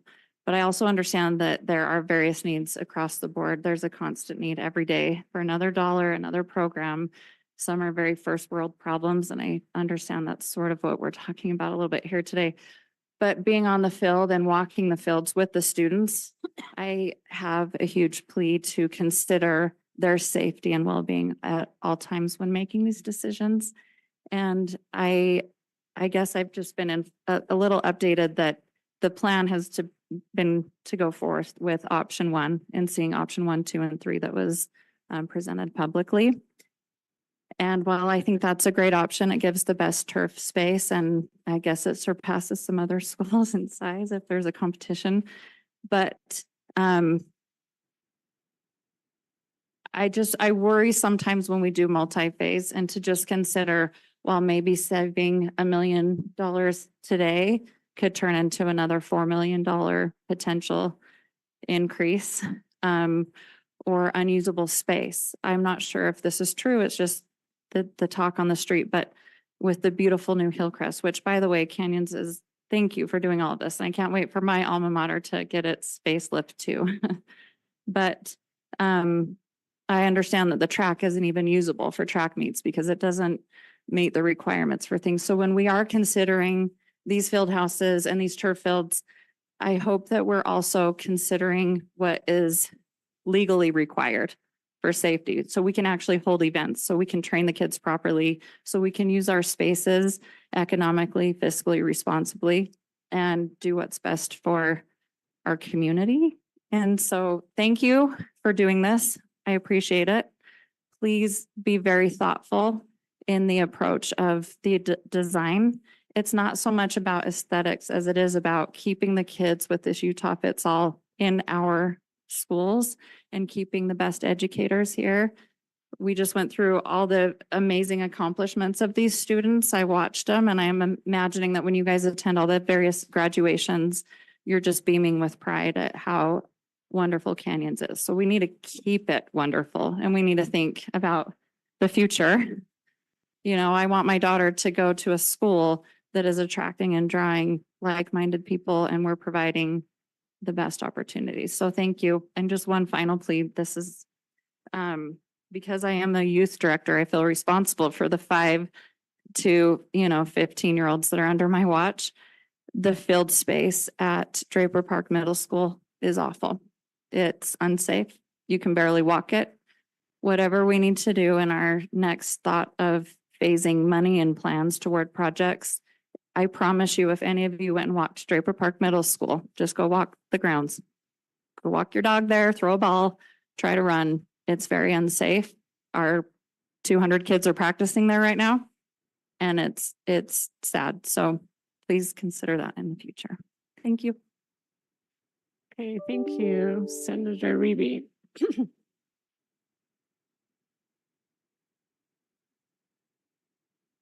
Hello, everybody. It's so nice to be here. It's a month since session was over. I feel like I'm just coming to a safe space in my life. It's nice to see some empty chairs. I think the last time I was here, it was very full. And so it's nice to see empty chairs, but I wish there were full chairs too. So there's a bittersweet feeling in that. Congratulations to Christine Milberg. You have some big, kind, compassionate shoes to fill, as you know. I was a big fan of your husband, so congratulations for this appointment.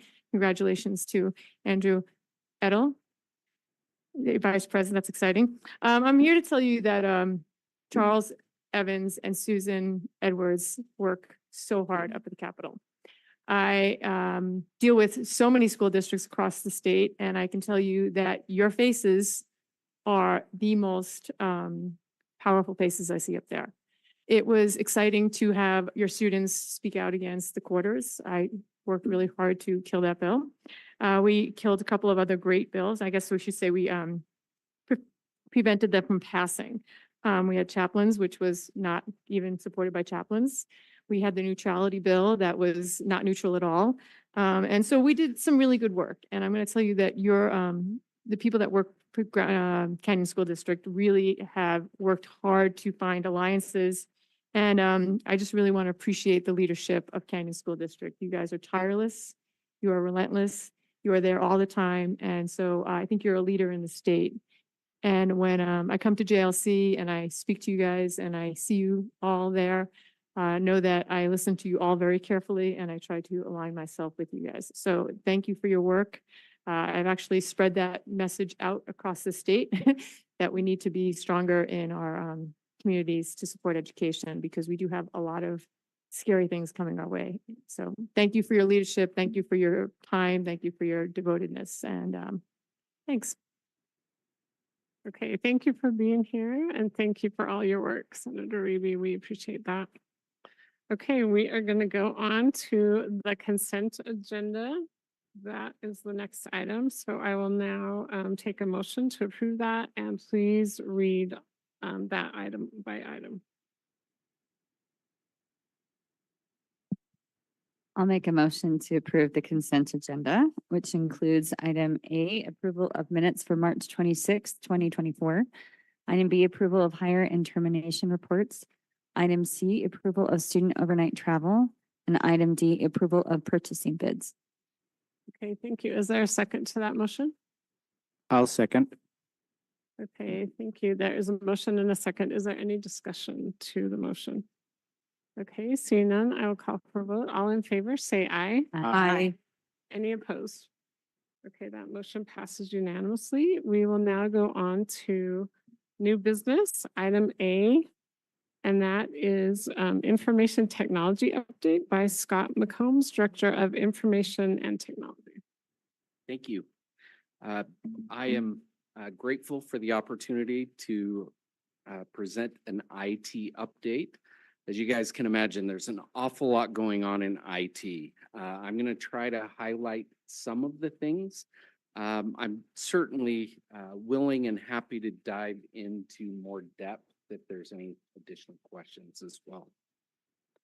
I'm going to start by talking about some of the big projects that we're facing. And the first project that I'm highlighting here, I really do want to pull some attention to it. We're in the process of migrating our finance systems, which would include payroll, purchasing, accounting, the student-based accounting. We're pulling all of those finance systems from Skyward. We're migrating them to a newer version of Skyward called Cumulative. We will go live with that about a year from now.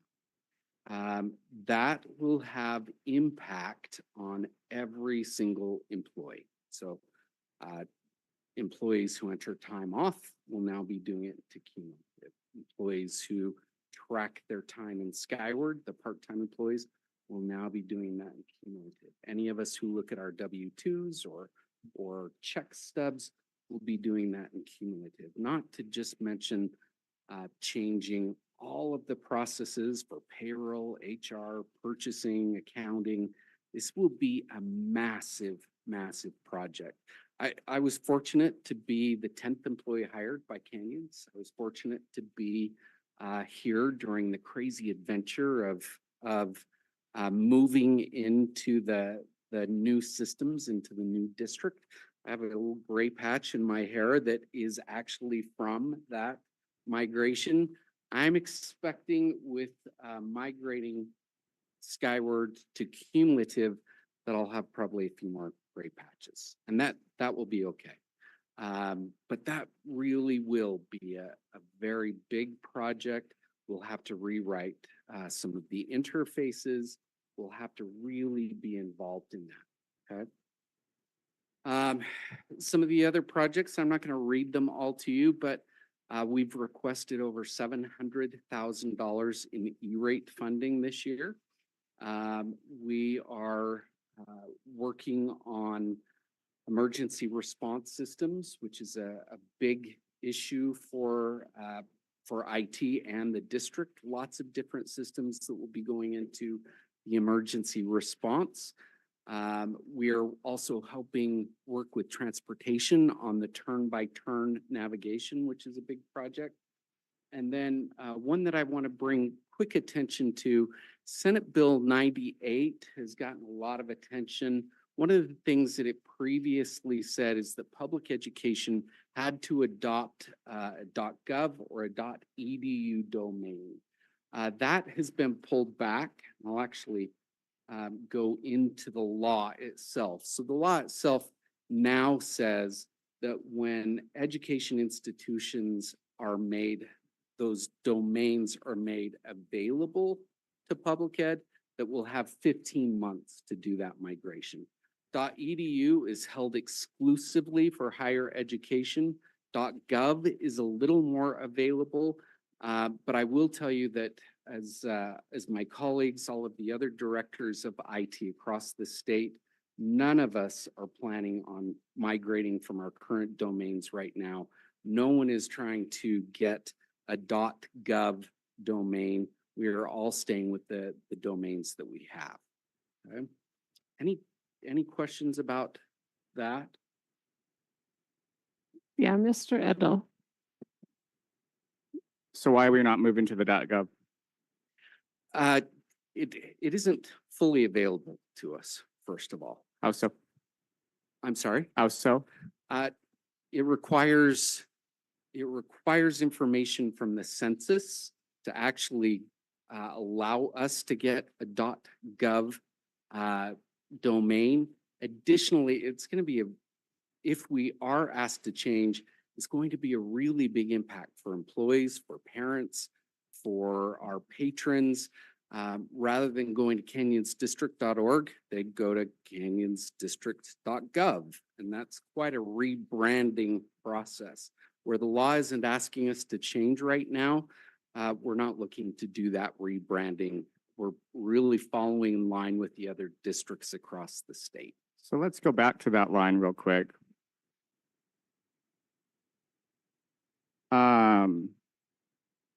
Because it doesn't say that it's not required. It just says once it's authorized, then it's required within 15 months. So as I'm sure you know, the .govs are authorized for any of the independent government entities. And as you know, on the .gov website, they link to a census document that specifies what independent government entities are. And that you know, I'm sure, that the census spells out that all of the school districts in the state of Utah are independent government entities, correct? I won't disagree with you. Yeah. So with that, you're still saying that the law doesn't require us to migrate to .gov? I will tell you what I understand from working with UETN, from working with USBE, and from working with other school districts across the state that none of those organizations are looking to change, and none of those organizations are encouraging other districts to change either.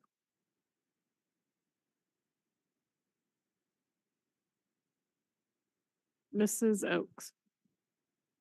So Andrew, I know that I've heard you mention before that you're a big fan of moving it over to .gov. Perhaps you can help myself and the rest of the board better understand the pros and cons attached to that. I mean, obviously there's a lot of expense and it's a lot of headache to do it. Help me understand what the uptick is. Yeah, so .gov provides kind of a barrier against phishing and other malicious activities. So right now, anyone can register a .org. Anyone can register similar domains. Anyone can do any of that. And there's a lot of things that they do to try to phish with subdomains and a lot of things that go along with that. When you go to a .gov or you send an email to a .gov, you know without a shadow of a doubt that you are sending an email or that you are going to a website by a government organization. So it provides that additional layer of trust, which is really, really key and really, really important. And really, this piece of legislation isn't just the law, it's really good policy. And I feel like we didn't get a ton of really great policy out of this last legislative session or the one before it, but these two bills that crafted this really were with the cybersecurity items that go along with it. So I understand the transition is hard. I also understand there are some different things that can be put in place to make that a little bit easier.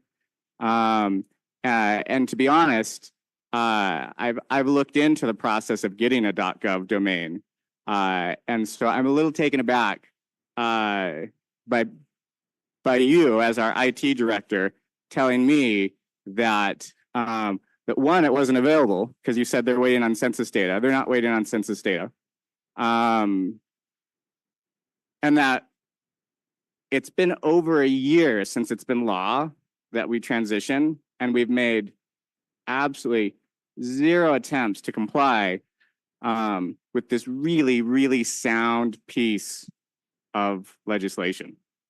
I'm sorry, did that answer your question? Yes, it does. And I have a follow-up question. So I know that cybersecurity is a major issue and question for the district. And so I guess, you know, I'm a novice at this, like technology is not personally my jam, but understanding that it does provide more protection is helpful for me as a board member to understand that is, and maybe Scott, maybe you can answer this, like, is there a possibility that in the end, that level of protection ends up benefiting us more than burdening us at the beginning? You know, I won't speak as an expert on cybersecurity. I'm not the district's chief security officer. We don't have a chief security officer.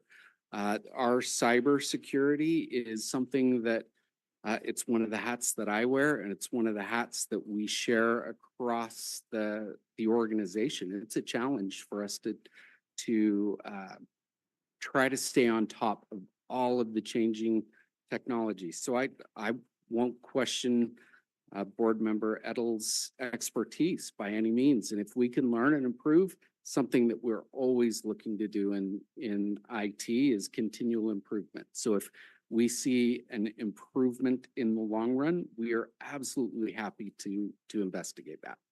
Well, I would be interested in understanding this a little better. I mean, with that said, I recognize it's not foolproof, right? I mean, all of us have gotten letters from the IRS saying that our personal information has been compromised. I mean, there's a lot of government entities that still get hacked. But I would be interested in better understanding what that protection looks like and how long or how, like what the transition over to a .gov would look like for us as a district. We'll work with our partners and we'll investigate it for sure. And I'd be happy to come back and report. It is not, again, we've followed this law. The state has followed this law. So all the directors of IT, UEN, USBE, we've had many discussions about this. So this is not something that I'm speaking to siloed. And maybe it is something that we should be speaking about siloed, that we should move out on our own. And I'm absolutely happy to investigate that. Okay, can I add, sorry. Can I add that I want to know the cost of that because I'm sure there's going to be a cost to that. And I think the board needs to know all the factors. Okay, this is Tingy. Thank you. First of all, I want to say thanks, Scott. I think you're the best IT director in the state. So I really appreciate your efforts and your work. And I just, speaking about the law, there was more than just that section that you quoted. There was also a creation of a statewide cybersecurity agency. So I would be interested once that agency gets seated and in place and they begin their work to have this conversation with them, because I believe part of their role is working with local government agencies. So I think, that would be a place to have a good, robust conversation about the this and that of this question. But I do want to just state for the record that I fully support and believe that our IT department is working night and day to keep our data safe, our communications safe. And so I do not have any concerns right now. However, I'm always one that is willing and think we should look ahead and can we do things better. So I just had those comments, I guess, not really questions other than I do think a big piece of this conversation will be that cybersecurity agency that is formed for the state for this very purpose. Okay, thank you, board. I think you can go on, keep Okay. going on your presentation. All right, I'm gonna backtrack just a little bit to some of these projects. So I am gonna dive into more detail about cybersecurity. We'll also dive in to some detail about Chromebooks and filtering a little bit. And certainly as more conversation, more questions arise, please feel free to jump in. So the next thing we'll talk about is Chromebooks. The district is 1-to-1. So our model as a district, K-1, we have classroom sets of iPads. Those classroom sets have a dedicated device for every student. And then again, in our elementaries 2-5, we again have classroom sets of Chromebooks. So we are 1-to-1. Those devices do stay in the classroom. At our secondary level, we again are 1-to-1. 6-8, we have Chromebooks available to be taken home for a student. The student is able to use that device at home for homework, over the weekend for homework if it is necessary. So we are 1-to-1 with Chromebooks 6-8. And then 9-12, again, Chromebooks available to be taken home. Now I've put an asterisk next to the middle school. There's a lot of information that I can go into talking about looking at whether or not we should be sending devices home, whether or not we could save money as a district by going back to only classroom sets. Intuitively, it feels like we would save money going back to classroom sets. However, as we investigated that, because every classroom you'd have to meet that classroom set with the max number of students that goes through that classroom at any period. When we actually put the data on paper, it would cost us more as a district to not be one-to-one, but to have a classroom set in every middle school, we would have to have more devices to do that than having a dedicated device per student, okay? Also, one of the things that we've been working on extensively this year is our Technology Connect portal. Through that portal, parents can go in and modify a student's particular filtering level. We've had almost 100 parents go in and make modifications to their students' filtering level, setting it to where they're at grade level or setting it to a more restrictive filtering. And parents are able to move that level back and forth through this site. Additionally, they can sign up to receive Chromebook login times. Unfortunately, we do not have the ability to pull Chromebook usage. It is not something that is made available to us. I'm not sure that it is something that even the Chrome operating system is keeping track of. And that's because really the Chromebook is just a browser and it doesn't know, it's not saving state, getting a little bit technical, but it's not necessarily looking to see how long a student is using the sites. It can determine how long the student is logged into a site, into the Chromebook, okay? And so we do have login times available to parents as well. And then parents can also review students' search history. And there's another asterisk there. There's quite a bit rolled up into that asterisk, meaning what sites we are decrypting to be able to actually provide that information. Our students signing in as themselves. There's a lot in that. Additionally, and I think this is really a good thing, parents are able to, they will receive an email if their student searches for anything that is harm to themselves or to others. Okay. Any questions about that before I? Yes, Mrs. Oaks. I know that there's been conversation about like the baseline being not sending Chromebooks home with middle school students. I know this has been a major issue. And by the way, I just have to thank you for all of the work that you've done on this. I know this year has been a lot of heavy lifting and responding again and again and again to parent concerns, and you've handled it very gracefully, and I appreciate that. I'm wondering, has there been discussion about if the students were to store their Chromebooks in a homeroom and return it at the end of the day, like if that would, save on cost rather than having a classroom set with the Macs in every room? Yes, so a dedicated device per student is the most cost effective. Whether or not that device goes home or not is not necessarily, wouldn't cost us more to save them and store them.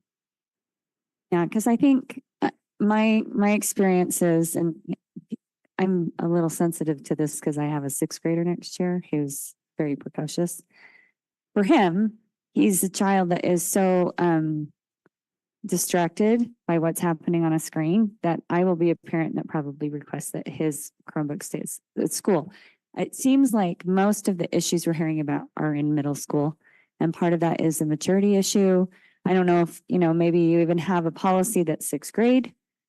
You maintain that. I mean, because technically they still are elementary school at that age.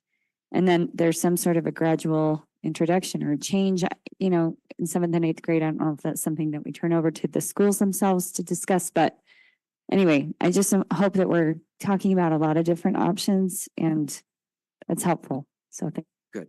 I'm gonna grab some water. Right out. Okay, Mrs. Nybar. I thought I have with the one-to-one technology. You're saying for every classroom to have a classroom set, it would end up being more Chromebooks overall because of different classroom sizes. That makes sense to me.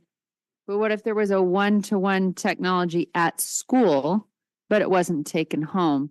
I know something we've talked about with COVID during those times that your technology staff spent more time fixing, you know, and replacing broken chargers, lost chargers, and Chromebooks not being handled correctly.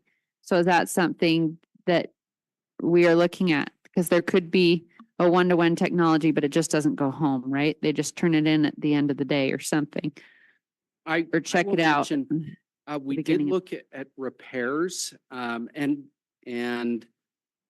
these numbers are not hard. They're for the school year that we're currently going through.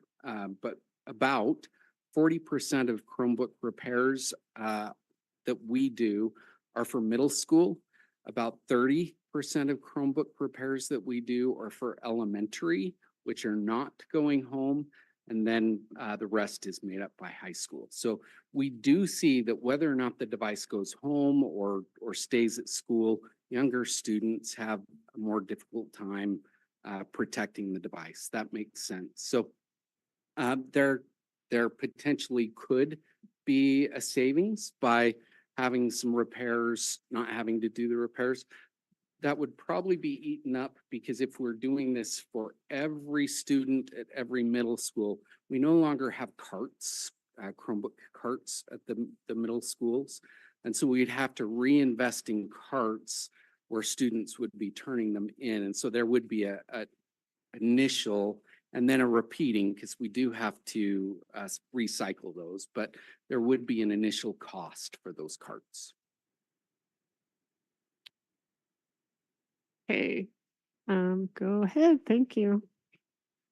All right, we're gonna jump in and talk about cybersecurity and data privacy. The two are not necessarily identical, but they are closely partnered. I'm gonna talk about CISA. So CISA is a government agency. It is the Cybersecurity and Infrastructure Security Agency. Interesting enough, they were hacked last week. So I do just bring that up because government agencies who are focused on cybersecurity struggle with cybersecurity as well. One of the quotes that I want to pull up here is they talk about what a target K through 12 is. And one of the reasons that they say that is because we have really important, critical, vital data from employee payroll to student grades to some health information. You know, that the information that we have is critical that we protect it. At the same time, CISA goes in to say that one of the reasons we're a target is because we can't afford not to be a target.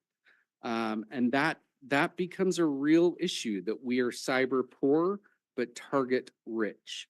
As a district, as I mentioned, we take this very seriously. We talk about it as a team every week, if not more often than once a week. And we do have a number of different approaches that we have put in place, trying to make sure that we are protecting the district's critical data and infrastructure. Some of these are a little bit technical. The Nessus scans of critical infrastructure, that's an industry standard of us going through and evaluating all the servers, all the storage, trying to see if there's anything amiss in those. We follow a framework, CIS framework, which goes through and outlines what we should and shouldn't be doing for cybersecurity. We followed that framework. We've had regular audits and penetration testing by outside organizations, and we, when they have a finding, we try to go in and make those changes to improve. One of the challenges that we have as an organization is security is really opposite of usability. The most secure computer that I could describe would be one that is completely unplugged from everything, power, network. It's locked up in a secure room. That is a very secure computer. However, it is a completely unusable computer. So the two are oftentimes at a balance against each other. One of the things that we really try to do is make sure that we are doing all of the right things for cybersecurity, at the same time trying to meet our 6,000 employees' user needs and 34,000 student needs and parents. We're really trying to balance that usability against security all the time. And it's a tight walk to try to follow that balance. One of the other things that I'm happy that we're doing right now is we've rolled out multi-factor authentication. Lots of times we call it dual factor authentication. Multi means that it could call you or text you, or we're all kind of used to that with our bank. We've rolled that out for critical employees. We're also looking to roll that out again for critical applications as well, and then expand that. One of the other things that I'm excited to see it continue to grow is we as a district have invested in a password management system. The password manager that we've adopted is 1Password. It's actually available to all employees and their families. One of the great things that a password manager allows you to do is have a very complex password or passphrase and then not reuse that on any other site. One of the big concerns that I have as the director of IT is if we have an employee who uses their district password for Netflix and Netflix gets compromised, then their district password is compromised. We should not be using passwords across different platforms.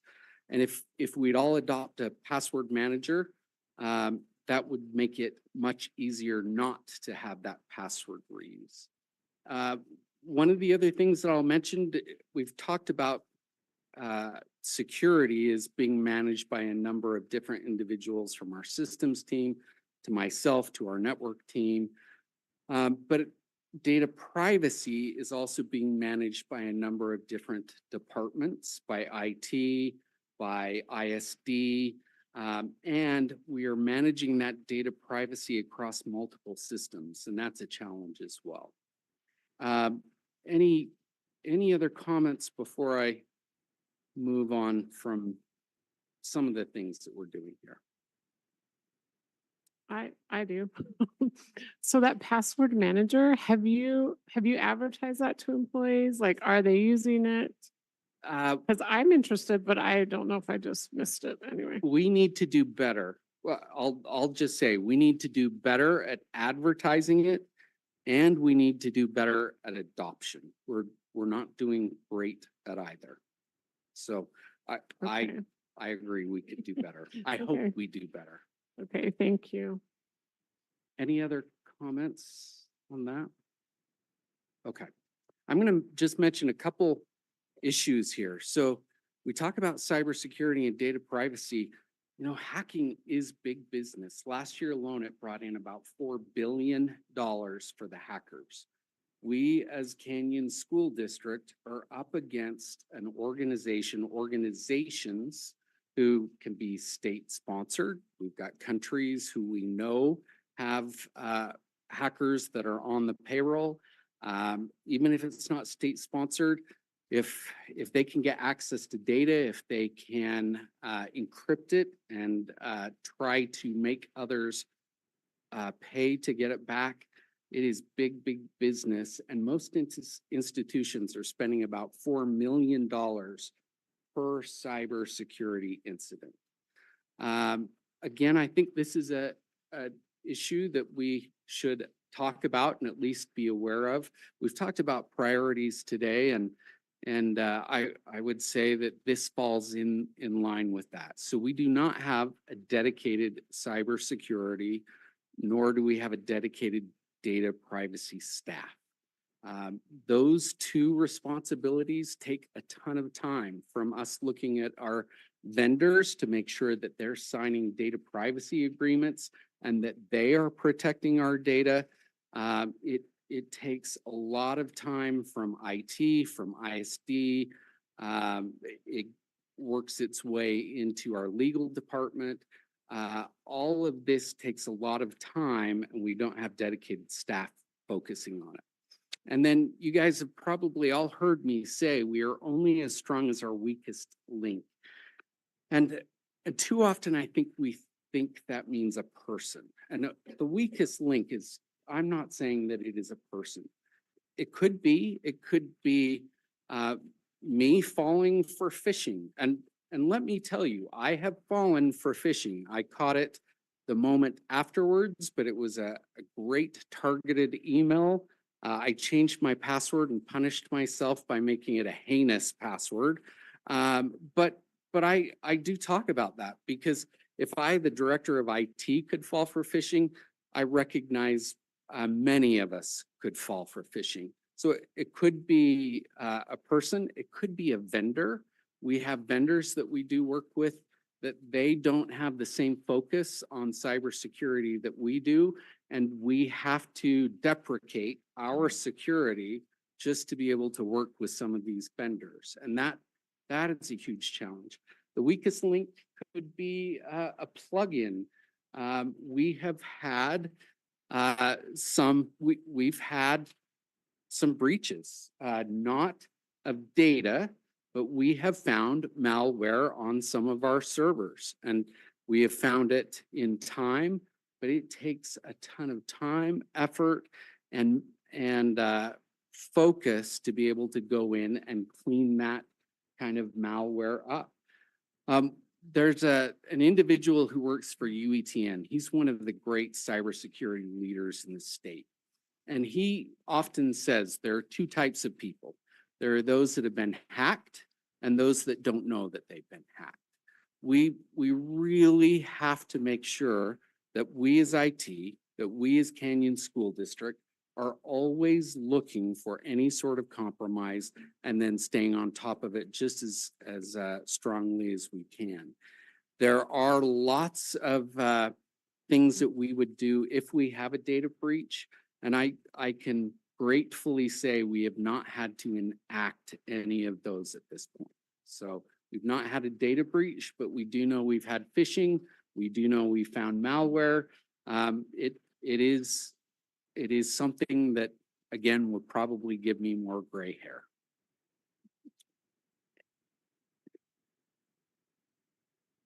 Mr. Edel? All right, so it's gonna start off a little rough and it's gonna go a little bit better. So, That's okay. all right. We want to improve. So when I had my orientation here, I asked a bit about cybersecurity. And I was assured that we were good to go with cybersecurity and that everything was fine and we're all fine here. At the same time, I pulled pretty hard to get this particular session on the agenda. I pulled hard to get this on the agenda. So I'm a bit concerned. And there's two fronts, right? One we talked about, which is that just kind of on your own or with consultation with, I'm not sure who, you guys decided that we're just not going to comply with the law and we're not going to talk to the board, right? The other end is that we have some serious cybersecurity concerns and that it sounds like we need some resources because we have no dedicated person to cybersecurity. And again, it's not being pushed to the board, right, to assist with that. Kind of at the beginning of this meeting, I was at a point where I was going to lobby pretty heavily to hold a closed session to talk about this. Hearing you talk, I have a bit more confidence. However, I feel like we really need more being pushed from you. What do you need from us? How can we help you?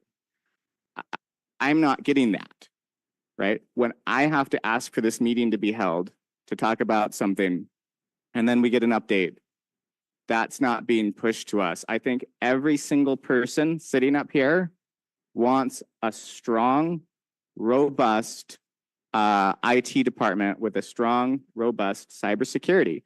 And from what I'm hearing from you, you are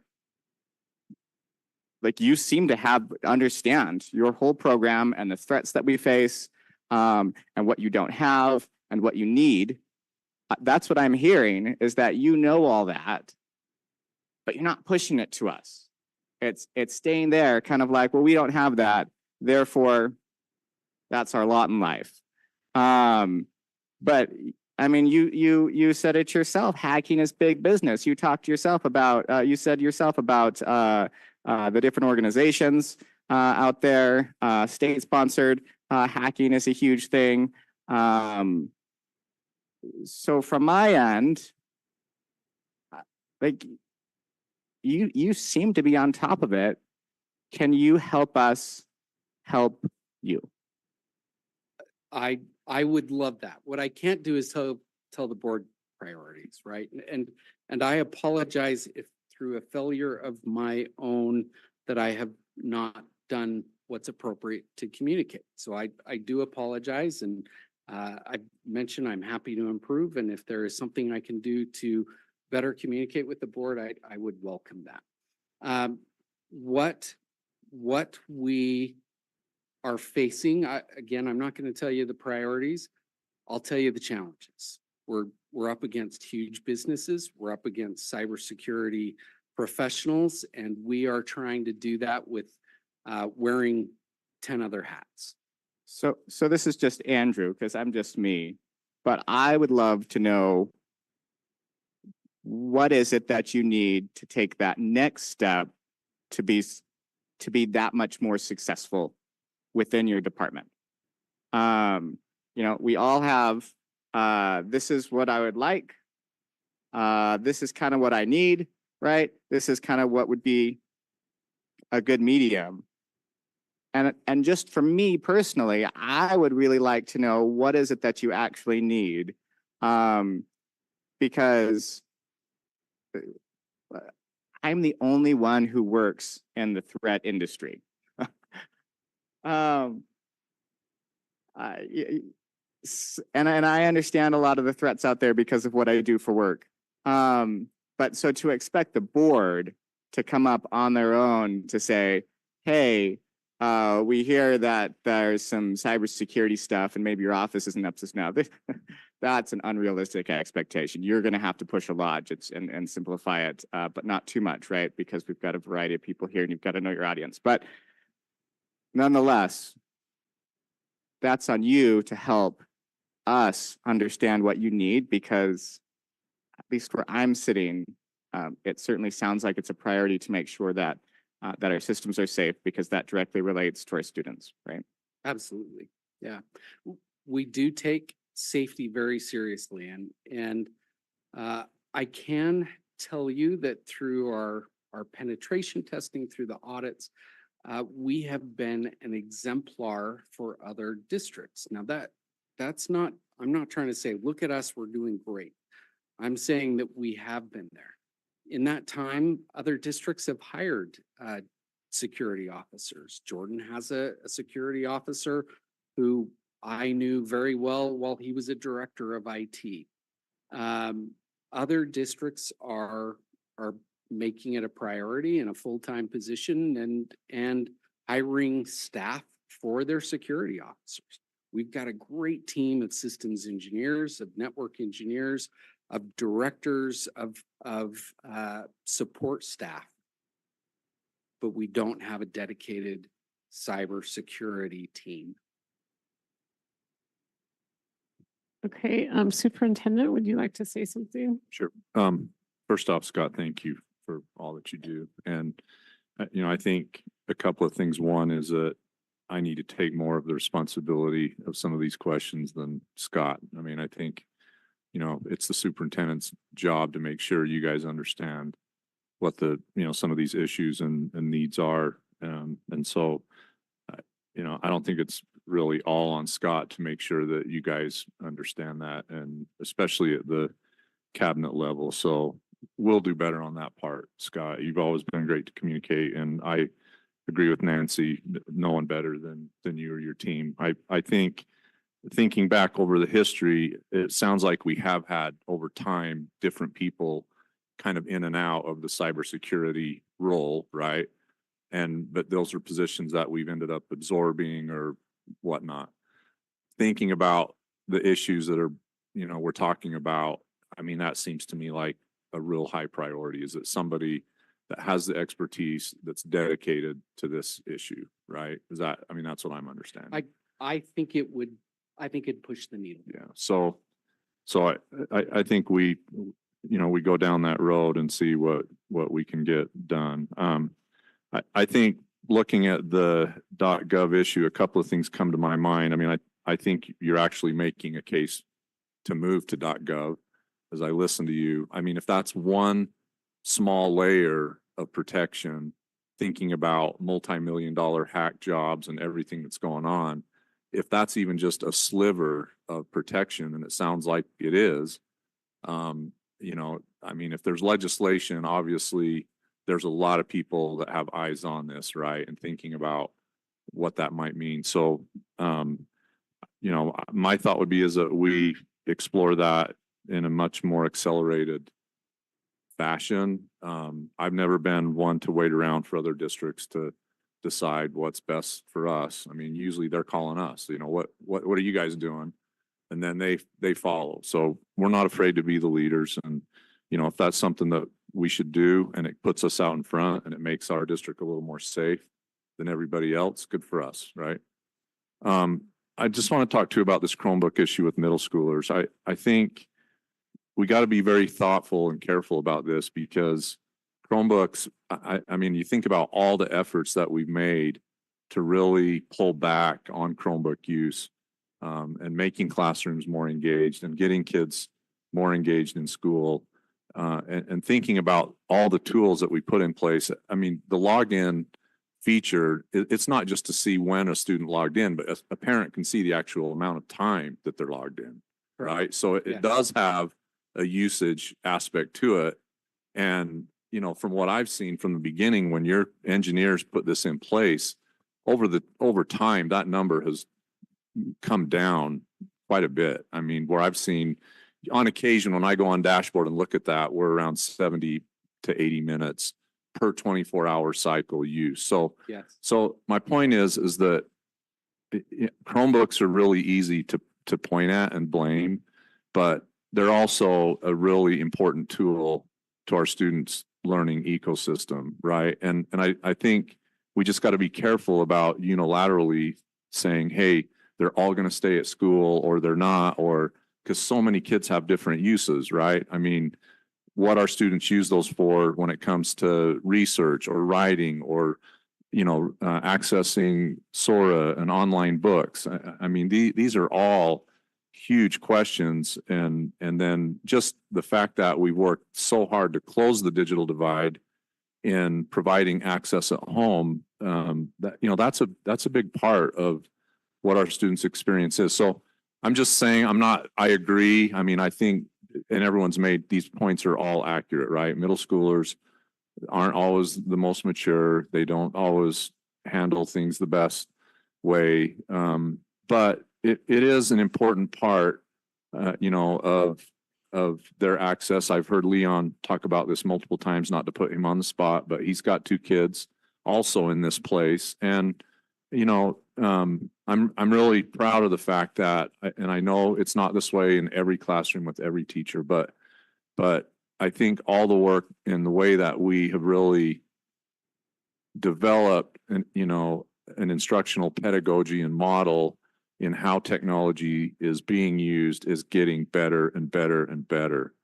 And that, you know, I think that doesn't mean it's extreme one way or the other, right? That it's really finding that sweet spot in how we engage it. So anyway, those are just, you know, a few thoughts I have, Scott, as we're listening. So again, I appreciate, I hope I'm not stepping over anything you guys want to say or comments, but. Oh, thank you, Superintendent. Mrs. Oakes has a question or comment. Sorry, it's probably obsolete. I was just going to say, in all fairness, you guys have been hearing the pounded drum of budget contraction, right? So I can appreciate why you probably don't feel like you can come forward and say, I know we're trying to shut down these other things, but I really think you should give me a cybersecurity manager. I mean, it's a tough position to be in, and I know that generally you guys are not supposed to be approaching us with specific requests that should come through the superintendent, like you said. So anyway, it's tricky. Okay, Mrs. Nybar, then Mr. Wilcox. I just wanted to thank you for your great work and allowing parents to be able to get those reports and know what's going on with their kids. I think that's huge and it builds a lot of trust. And I appreciate what Dr. Robbins said. You know, we've had a lot of questions asked by parents that are just saying, hey, when my kids come home, they just use our devices. And so would it save the school district, right, to keep some, you know, some of them at school who, you know, aren't really using them at home. And so my question earlier about leaving some of the Chromebooks at school, I didn't address the fact that I would assume that anyone who has that digital divide and doesn't have those means at home, that it would go home. I'm just aware of with those ESSER funds, you know, drying up, we've sure spent those on technology. And then the additional problem is then when they get outdated, then we have to buy new. So it's a continuing cycle, kind of like the water cycle or something. But I appreciate this presentation. I do think that we've had a really robust discussion regarding cybersecurity, although we are in budget contractions. Absolutely, you know, the safety of our students, you know, and people's personal information should be foremost. You know, actually in the dental world, we see this all the time. There's practices that, you know, cyber hacks come in and they ransom, and practices actually pay the crazy enough, they pay crazy amounts of money to get all their information back. So, you know, and there's protections for that. People don't use, anyway, there's a way to make sure that that doesn't happen. But that's the thing, you got to take those steps in place. And I know that there, you know, I've read in the news, there are school districts in our nation that have had that same thing happen with ransom. There So- are school districts in the state. Yeah. That have had it happen. Yeah, so I do think this does need to be continued conversation regarding that piece of it. No, you know, as we know that keeping people safe is a big priority for all of us. So thanks. Okay, thank you, Mr. Wilcox. Yeah, I just want to thank Scott. 15 years ago, I don't know if he remembers this, we were back then the district office up in the little elementary school in Conrad Heights. Scott was the first person I met when I walked in to get my computer. So we've been through a lot together over the 15 years. Scott's, you know, he does have a few more gray hairs through all the stress. I haven't been as fortunate. I would take the gray hairs. So, but that being said, one of the things as we've gone to this one-to-one over the years, we've had to beef up our field techs in our schools. So Scott actually has more you know, Scott's been great to work with on budget cuts, but he actually has more FTEs because we had to, you know, we used to have a field tech do every 2 schools. Now with one-to-one, we have to have a field tech in every high school and middle school. There's no way we can do it without it. With that many Chromebooks out there, we gotta have it. And so that's been a priority of his and mine as we've worked together. So I think it's up to us, as Rick said, this is up to us as administration to come back with a proposal on, you know, to beef up our cybersecurity. It should be said, about 4 or 5 years ago, you know, the state sponsored through I call it a co-op of districts, a cybersecurity package, insurance package. We do have that. We have had that for years. Okay, it's been somewhat watered down because it's been so expensive. You know, what they cover, because there's been, you know, as Scott said, there's been so many hacks out there. So, but we do have cybersecurity insurance with that. So just so everybody's aware of that. So that will be our goal. You know, as Rick said, I have 2 boys in middle school, bring the Chromebooks home every night. I've had to replace a keyboard and a screen, been broken. Probably should have just bought the whole new Chromebook, I'm thinking now. But but that is an issue. But you know, as a dad, I like having them home because I can help my boys. You know, I go, let's do the homework. Let's make sure your homework's done. And if there's something we don't know, we can always, you know, go to the answer on Canvas and find out how to work out the math problem or something. So, you know, I think it's been a big benefit to all our kids. You know, I think everybody on this row looks back at their experience when they first used a computer in high school and an old dot processor. And you look at how far technology has come over the last couple decades, so. I never used a computer till I was in high school, and it's great to see my boys accessing that technology right now. So again, thanks, Scott. Thank you. Okay, thank you. Would you like me to continue? Yes, Okay, all right. I'll quickly, try to be possibly. quick. Okay, thank you. We talked a little bit about the digital divide, and I think that's critical and want to applaud the board. You guys have always made that a priority. We still, the data that I'm showing here is from our back to school registration, where we ask our families to describe their internet connectivity. I think we can do better at our description to help, but this really does show, we still have 2,000 families who are connecting to the internet through a cell phone. We've got 6,500 families who didn't respond. The digital divide is still an issue through every community. It isn't unique to one community. And I think that's really a critical point to be brought up. When we've gone in and mapped where these families are at, it isn't just in one location. It is spread all throughout the district. And so we still are working with Comcast Internet Essentials that provides families with free internet. The district pays $10 a month for that family to have that internet. We're still doing T-Mobile hotspots, far fewer than we used to. We're doing more of the Comcast than we are the hotspots. But there's still families that Comcast won't work, and the hotspot is the best solution, so we're doing that. And then we've talked about students who don't have devices, and we've talked about rotating technology.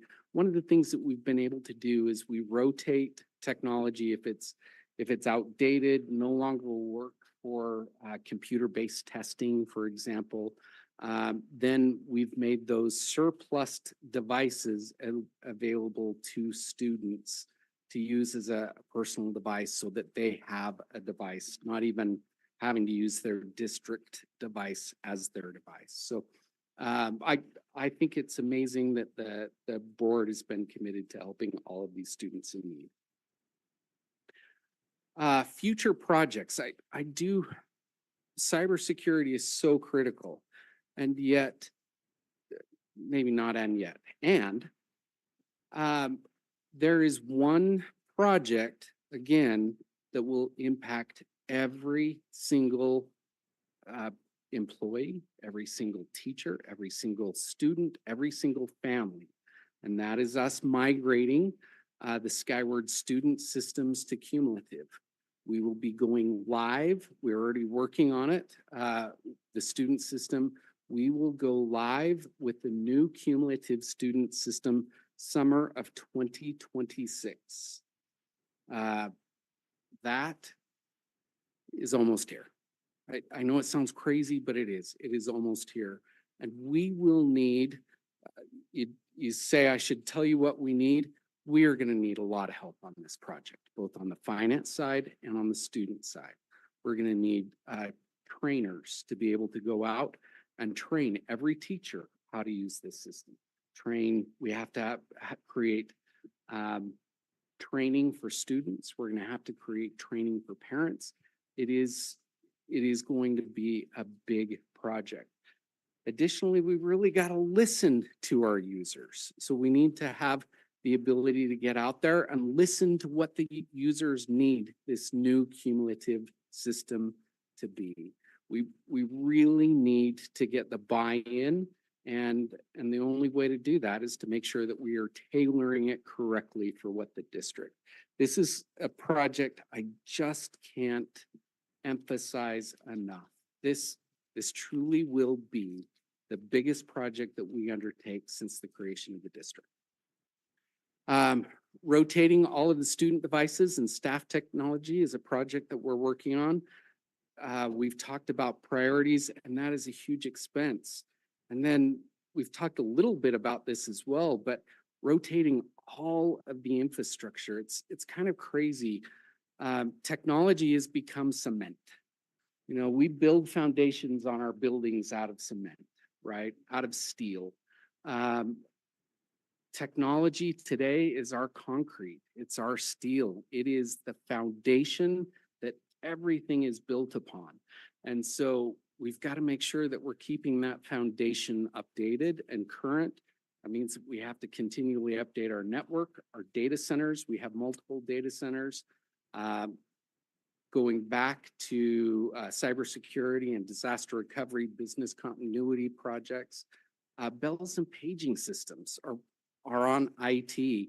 Used to be that a bell and a paging system would last for 20, 30, 40, 60 years, like our buildings.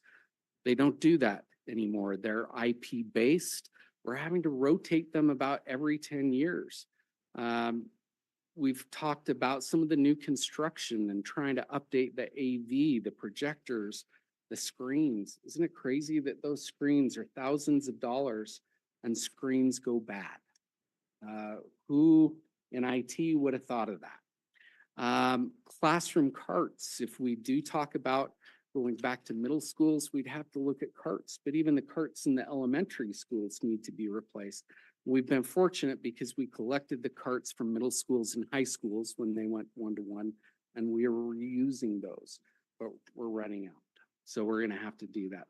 And I'll throw one more out there. I had a conversation today with one of my team members. We have 5 marquees out at our schools right now that need to be replaced.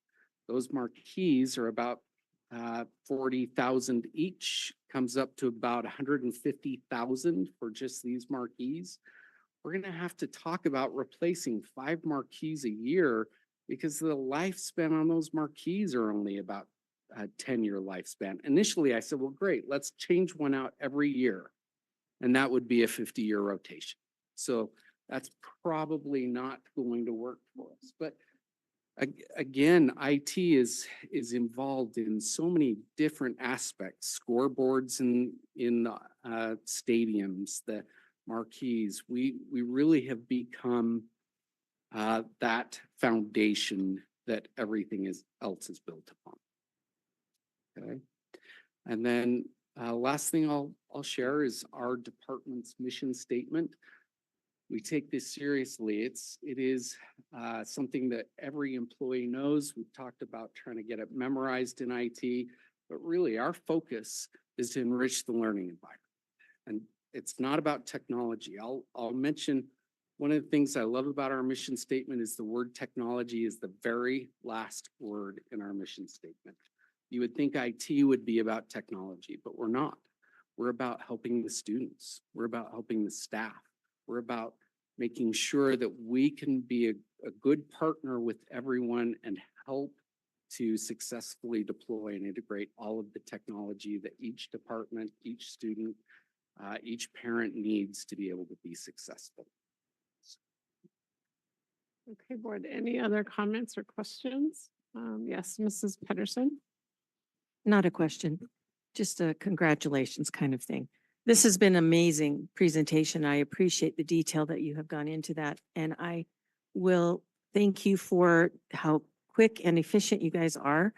This weekend, my district email was compromised. He shut me down and I got it back today.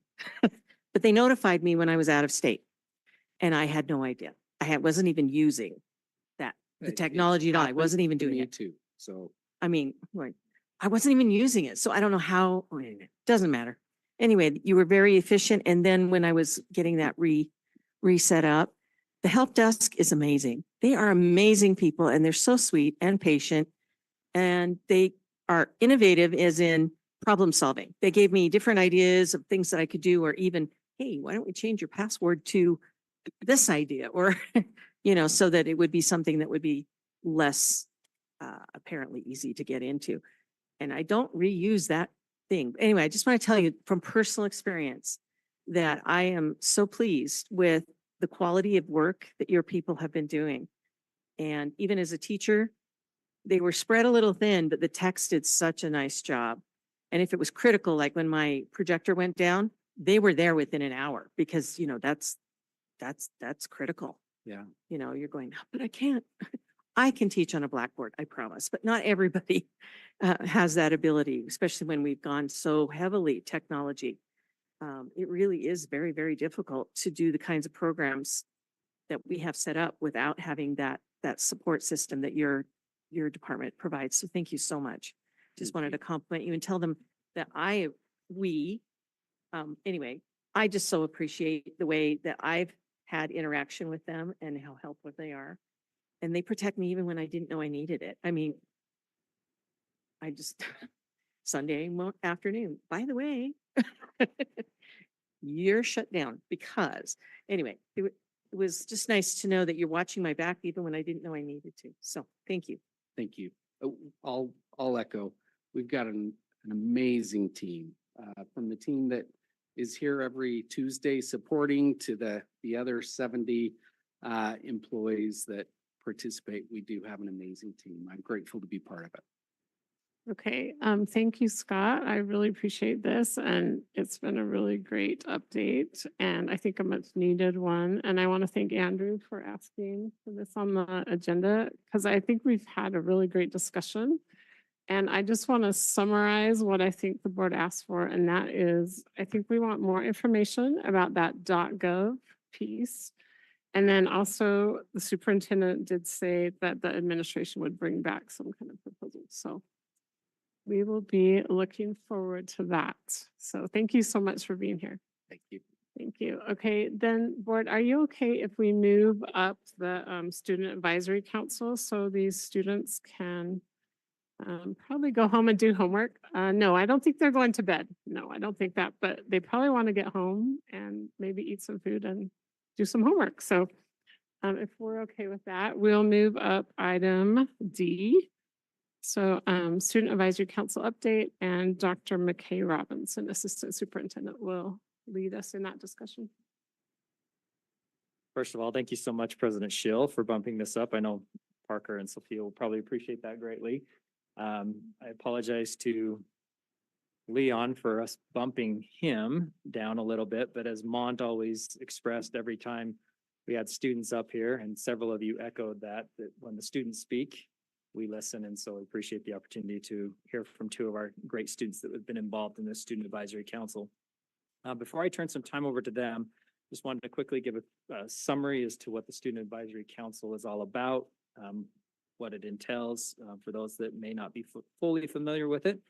But we basically invited 30 students from our 5 comprehensive high schools as well as Diamond Ridge. And we had 2 to 3 board members that would attend these meetings each time, along with Dr. Robbins, myself, and Tom Sherwood, the director of high schools. We had 6 meetings throughout this year, and we had topics that discussed basically the core competencies of our Portrait of a Canyon Scholar, which included resilient learner, collaborator, critical thinker, innovator, and impactful citizens. So the questions were always given to these students prior to, as well as the board members, and there were some very great conversations that took place. Oftentimes we veered from those questions and sought after the more pressing issues.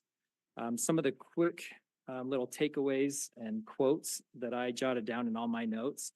And again, these will not even hold a candle to what our 2 students are about to share, but some of the things that our students shared with us is it isn't a phone issue, it's an engagement issue, which I found to be quite fascinating. Another comment was that students need to be taught on how to use the technology rather than just blocking everything. There was a lot of praise given toward our administration. I remember Parker talking quite extensively about his love and respect for Dr. Eschler. Apologize. No, oh, yes, he is. Darn it, he heard me. I apologize for that, Dr. Eschler. But there was a moment where Parker was celebrating something that he had just been recognized for, and he expressed how Dr. Eschler had showed that genuine interest and celebration with him as well. And so it's just really great. Some of the words they used were relationships, their presence, their caring attitudes, and someone that we can go to. Best of all, a couple quotes that I really loved is that one student, when talking about this whole experience, said, "My opinion actually matters." This is the first time people have actually asked me about what my opinion is and how it applies to different areas. And then another student said, when speaking about why they accepted this invitation, the student said, well, I just want to be helpful. For me, this is a true honor. So with that being said, I would love to introduce first Sophia and also Parker. Sophia is from Hillcrest High School and Parker is from Jordan High School. You all recognize them, but I would like to turn the time over to them to share a few thoughts. And we'll just start with Sophia, if that's okay.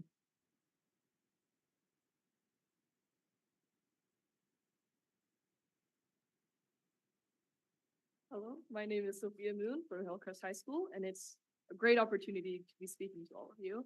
And on behalf of the Canyon Student Advisory Council, I would say it's such a great opportunity as a student to be able to provide our opinions on different decisions that you guys are getting us involved in. And it's great to see that you guys are wanting to hear our opinions, to have more of those multifaceted approaches to create those new perspectives.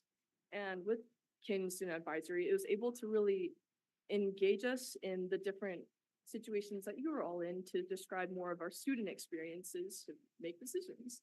And one main experience that I would say was when we were talking about the banning of technology at school.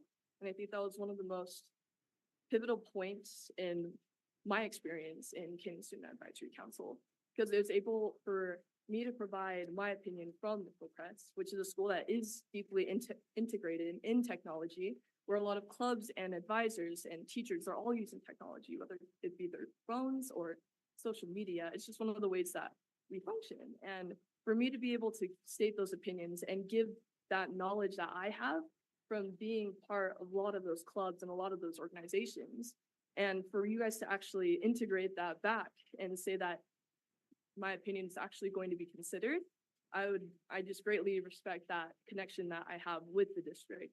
Because before, as students, it was really hard to see that divide that we had with the district, from just being students that went to a school under the district to ones that were being able to be helpful for the district and decisions that they were making. And I would definitely say that with this opportunity, I would really hope that this council does keep going on and that more students are even invited from different various and diverse groups from the school. Because being from student council and Parker being from theater and a lot of other different clubs, it gave a new perspective on how we each are growing in our clubs and what we're learning from our different students. And I would just like to say that Canyon Student Advisory Council has led me to a greater place to understanding that I should be comfortable stating a lot of these opinions with the respect to a lot of the individuals, as I'm only scratching the surface of the knowledge that you guys all pertain. And I would say that this is going to be following me to Brown University, what I would say that Canyon's district has really pushed me into becoming that better student and becoming someone that really wants to do better for themselves and do better for others and to create that environment for the people around me. I would just like to say thank you for this opportunity, and I would really hope that Canyon Student Advisory Council lives on and more students are even more integrated. But thank you. Okay, thank you so much for being here, and we appreciate you speaking to us today. So now Parker, we'd love to hear from you.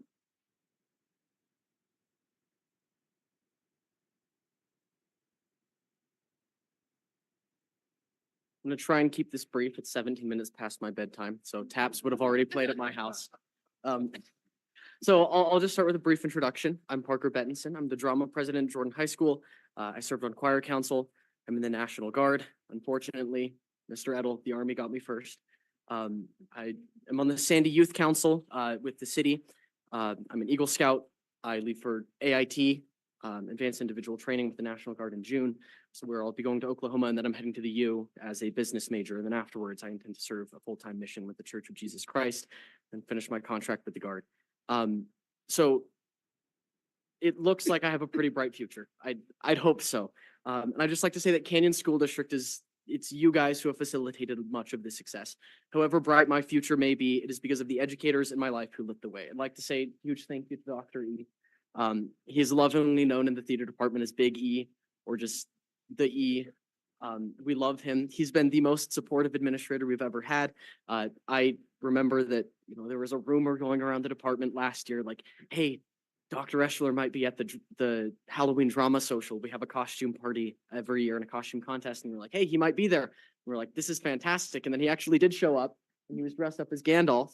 And we thought that was amazing. We were like, wow, we have an administrator who's just as much of a nerd as we are. And it was a great experience. And it's that kind of attitude, that behavior that Dr. E takes into his work as an administrator. He truly shows that he cares about the students, and I cannot emphasize enough how grateful we are to have him at Jordan High School. But I just like to say, School Advisory Council, I've been on a lot of councils, if you guys haven't gathered already. And it's been an experience that I think has given me a special insight to how you work to facilitate the success of the students. I don't think it's something I appreciated before I came to this School Advisory Council, but it's definitely something that I appreciate now. Being able to work with you guys as a group to voice our concerns and offer our opinions on issues that are relevant to us as students. I know that, well, Sophie and you're a senior, right? Perfect. We're seniors, so we're not going to be here next year. But many of my friends are freshmen, sophomores, juniors. And so it's their future that I'm thinking of when I'm going here and I'm talking. Because that's what we're doing at the School Advisory Council. We're trying to make sure that while we may have had a good experience in high school, I want the experience for those who are coming after me to be even better. I've loved my time at Canyon School District. I've had so many opportunities. I firmly believe that in the school district, if you have the will to go and fight, then you will win. As long as you keep on fighting and you just keep on moving forward, there are so many opportunities for students in Canyons District. And I want those opportunities not just to continue into the future, but to grow and increase. That's not to say Canyon School District isn't without its flaws. I find it a little silly that I, as a basic training graduate, had to test out of Lifetime Fitness and personal health and wellness and financial literacy, all of which are covered as graduation requirements in the Army, but it's okay. It really is. These are minor issues. I know you guys spent a lot of time talking about cybersecurity and stuff like that, and it's wonderful to see that these are issues that the school district is addressing, because it's some of those same concerns that were brought up earlier that were concerns that we brought up in School Advisory Council.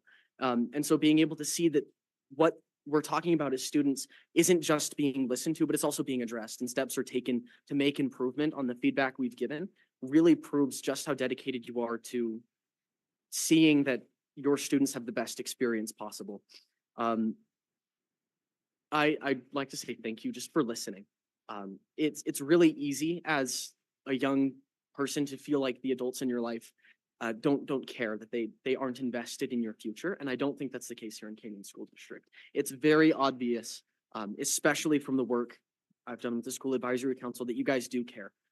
That this isn't something you just, show up once a week and go to a board meeting. Like, you guys are actively invested in our future. And I think that's wonderful. And it certainly shows in the quality of the feedback that's given and the way in which it's handled and taken, and the work you guys do in improving not just the broad strokes in schools, but the individual aspects. I mean, one-on-one technology, I know, has been a big push by the district. And the fact that you strove for that one-on-one engagement, making sure that every student has that equal opportunity to succeed, has been fantastic. So School Advisory Council has been a phenomenal experience for me. I'm grateful that I've had that opportunity. I'm grateful that I had that opportunity with Sophie too. I'm grateful that you guys went out of your way to get students to give you feedback, and not only to take that feedback, but to work on it and improve. So I don't know how to finish this. I'm going to say thank you. I'm going to say goodbye, and I'm going to go to sleep. Okay, thank you so much, Parker and Sophia, for being here. And I'm just really impressed with what your futures are going to be. And I'm sure you guys are going to be very successful. And I also just want to mention, I'm very proud of Parker that he is also a state delegate. So way to just get involved in the, it may have been Mrs. Pedersen's doing, but anyway, great job. We appreciate that. And Dr. Robinson, you Well, have. as you can all see, Sophia and Parker are truly amazing individuals, and I want to just express my gratitude, not only to them for their willingness to take time out of their evening to be here, but just for their contributions to these meetings. And reconnecting every one of us to the schools. It's such a beautiful thing to hear from our students and to be reminded of why we do this job every single day. And I was really blessed, for lack of a better word, to hear the words that Parker shared regarding Dr. Dr. Eschler. We are very fortunate to have administrators like Dr. Eschler in our schools that are working with these students every single day and it didn't stop. These conversations didn't stop in these meetings. They continued with the administration that we have at the buildings, and I'm truly grateful for that as well. One last little piece of information just to share with you really quickly, some ideas or considerations for the upcoming years as we move forward. Some of the suggestions that we have received from our students, as well as just thoughts that we've been pointing out or trying to address, is that as you notice that our numbers tend to decline as the year goes on. Our students, especially as seniors, are very busy throughout that year. And so there was some recommendations of maybe having a rotation of students that we have throughout the year, rather than just a set group of students that stick with us throughout the entire year. Another suggestion was to have these meetings take place at different schools each time. So this month we would be at Brighton, this month we'd be at Hillcrest and whatnot. And oftentimes that can draw the interest of our students just to see another school and be involved with other students and whatnot as well. And then one student had actually said that, and Sophia alluded to this as well, just a more broad representation of our student body in general. We've always asked our administration to do that. It seems to be, as one student identified themselves as, the high achievers are the ones that typically accept the invitation. But if we were to have a rotation, maybe those numbers would change and increase that way. But as we do have these larger groups, to also look at breaking them into smaller groups, so every group or every student has that choice or chance for their voice to be heard, and then that can be shared with a larger collective group. So those are just some ideas and considerations as we move forward. But with that being said, thank you again for the opportunity that I have had to be a part of this, and happy to do whatever we can to keep this moving forward.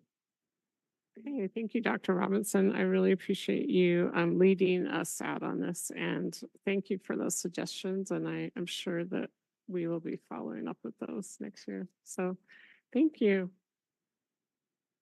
Mr. Edel? Sorry, so I just wanted to say real quick, and I hope you know how hard this is for me. Go Army. Okay, thank you. Okay, now we'll be going on. Oh, sorry, Holly, Mrs. Nybar. Just real quick to the two students that were here, I wanted to tell you, thank you so much. You're exemplary and amazing, elite students. And I really appreciated hearing from both of you. And I love all those suggestions, Dr. Robin. Then I love the, especially the rotating high schools, and that might be able to help us generate some of that participation with when it's their home school with some of those other kids, that it might be hard to miss class and things like that. So, and I especially love breaking into smaller groups. I think that would be really effective and keep the interest high and engagement level. So thank you so much. Okay, thank you. And thank you, Dr. Eschler, for being here. That just shows your dedication right there. I kept wondering why you were here, and then I just figured it out. What? Oh, Mrs. Tingy. Sorry, just a quick thought before our student representatives leave. I just want to also express my appreciation for them and the work and the ideas and the insights that they shared with us over the year. I feel like we are a better board because of this partnership that we have. And I'm grateful to the administration and to our board for seeing the vision and helping this come forward. And I just wish you both the very best of luck. And I think one of the things that I've seen over the years is that as these students come together, they get to know each other and they share ideas with each other. And so it's not just ideas with us and the board, but also from school to school. And I think it helps build a better, a stronger bond of all of our students that are in the high schools. So thank you. Okay, thank you. Okay, thank you, students. We will now go on to item B, which is strategic plan focus group report, operations system by Dr. Leon Wilcox and he's the business administrator. And I gotta say one thing. I was gonna tell Chris that Mont and I had agreement that if we went past 10, we would both leave. So I'm just putting her in on that deal. Well, first of all, I want to thank you for calling me a doctor. That's just awesome. You know, especially after hearing the great reports from Sophia and Parker. That's great. I know Brian is back there. I was feeling, a little stressed and overwhelmed about a couple weeks ago. And I went up to Brian and I go, "What can you do for me?" And he looks at me and says, "Cheer up, man. It could be worse. You could be in a hole filled with water." And I go, "Brian, thanks, but I know he means well." So.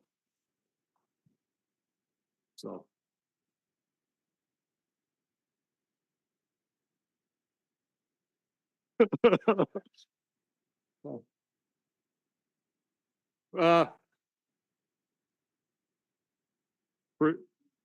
Appreciate the opportunity to present. I want to again welcome Chris to serving on the operations committee along with Amanda and Nancy, also serve as the board members on the committee. Couple things we're going to just hit time wise quickly. One of the things as we look at programs and cost and things that really cost that are very valuable, but also cost a lot of money. And one of those programs is DLI, and that's what we're going to spend kind of the bulk of the time we've talked about in our last couple of meetings. Here's our DLI enrollments amongst the elementary schools. So we have 8. I kind of don't count Midvale because they're on the 2-teacher model as is, but the other 8. Keep in mind, Altera is in its 4th year. Mid Valley is also in its 4th year. So they're just amping up, if you will, in the Spanish programs.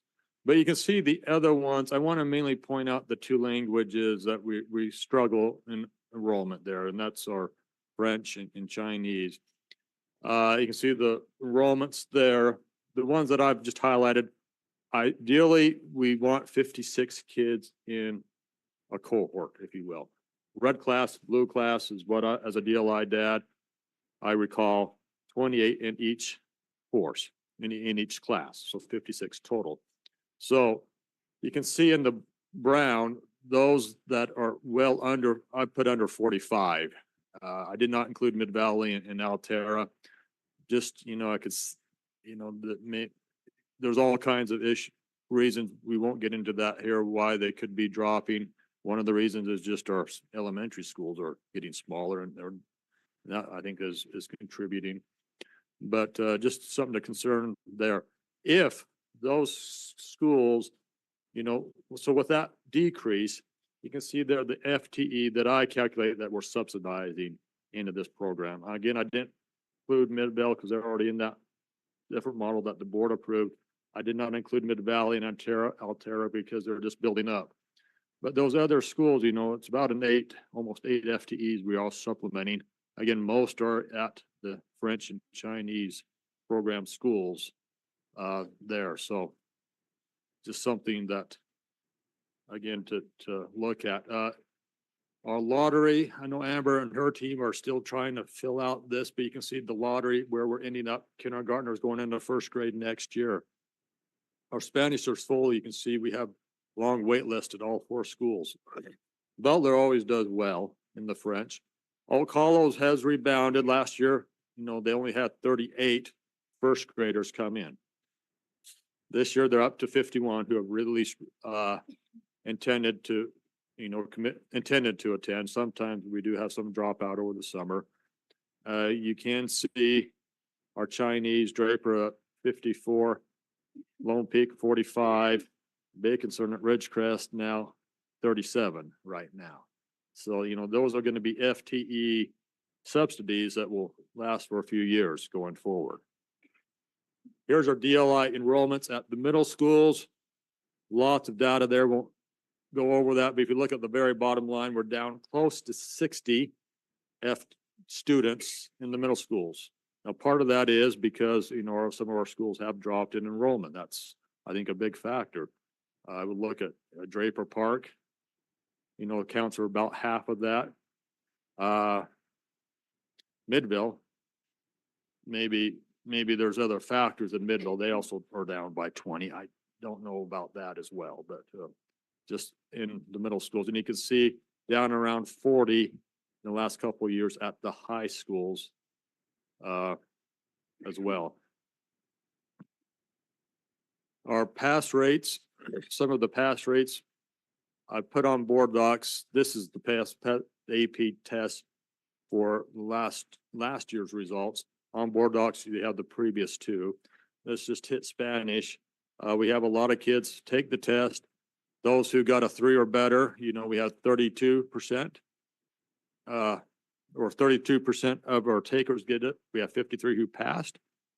That's, you know, up there comparative with the state, better than the nation. Keep in mind, you know, it's a language test, not a DLI test. So you could have, you know, you could have native speakers take the test and do quite well.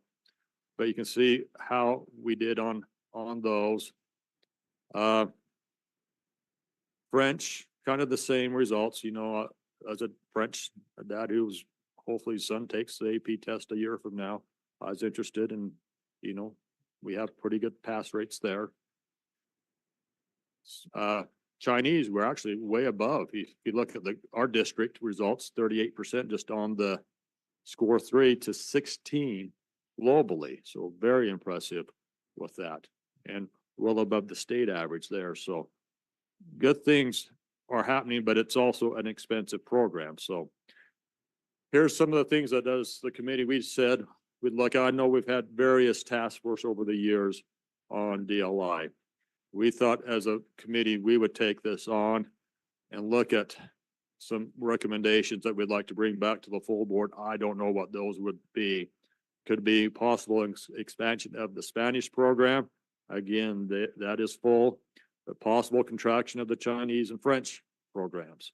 Again, we see the numbers decreasing in there. So is there any questions? I'm going to move on to a little bit different topic. Would there be any concerns or questions just on DLI before we move off to another topic there? Go ahead. Mrs. Oaks. Hi, so I appreciate you bringing this forward, Leon. It's a discussion that needs to happen. 5 years ago, when the DLI committee met, I was on that committee. We met for a whole year. And then at the end of the year, when we brought forward our recommendations of what we needed to do in order to be able to create a really robust program, it was undermined kind of last minute, and that didn't go forward. I have a few questions because there are some inherent challenges with DLI that are impacting enrollment based off of my own personal experience, and also a lot of my constituents and others that I talk to in the district who know that I have children in DLI. One is with regard to what happens once they hit middle school. The secondary level functions very differently. It's not really functioning any longer on a half day anymore, right? And it's like 1 or 2 periods, which changes. And because we have 6th grade and middle school, that means the nuances are different compared to other 6th graders and other Chinese DLI programs.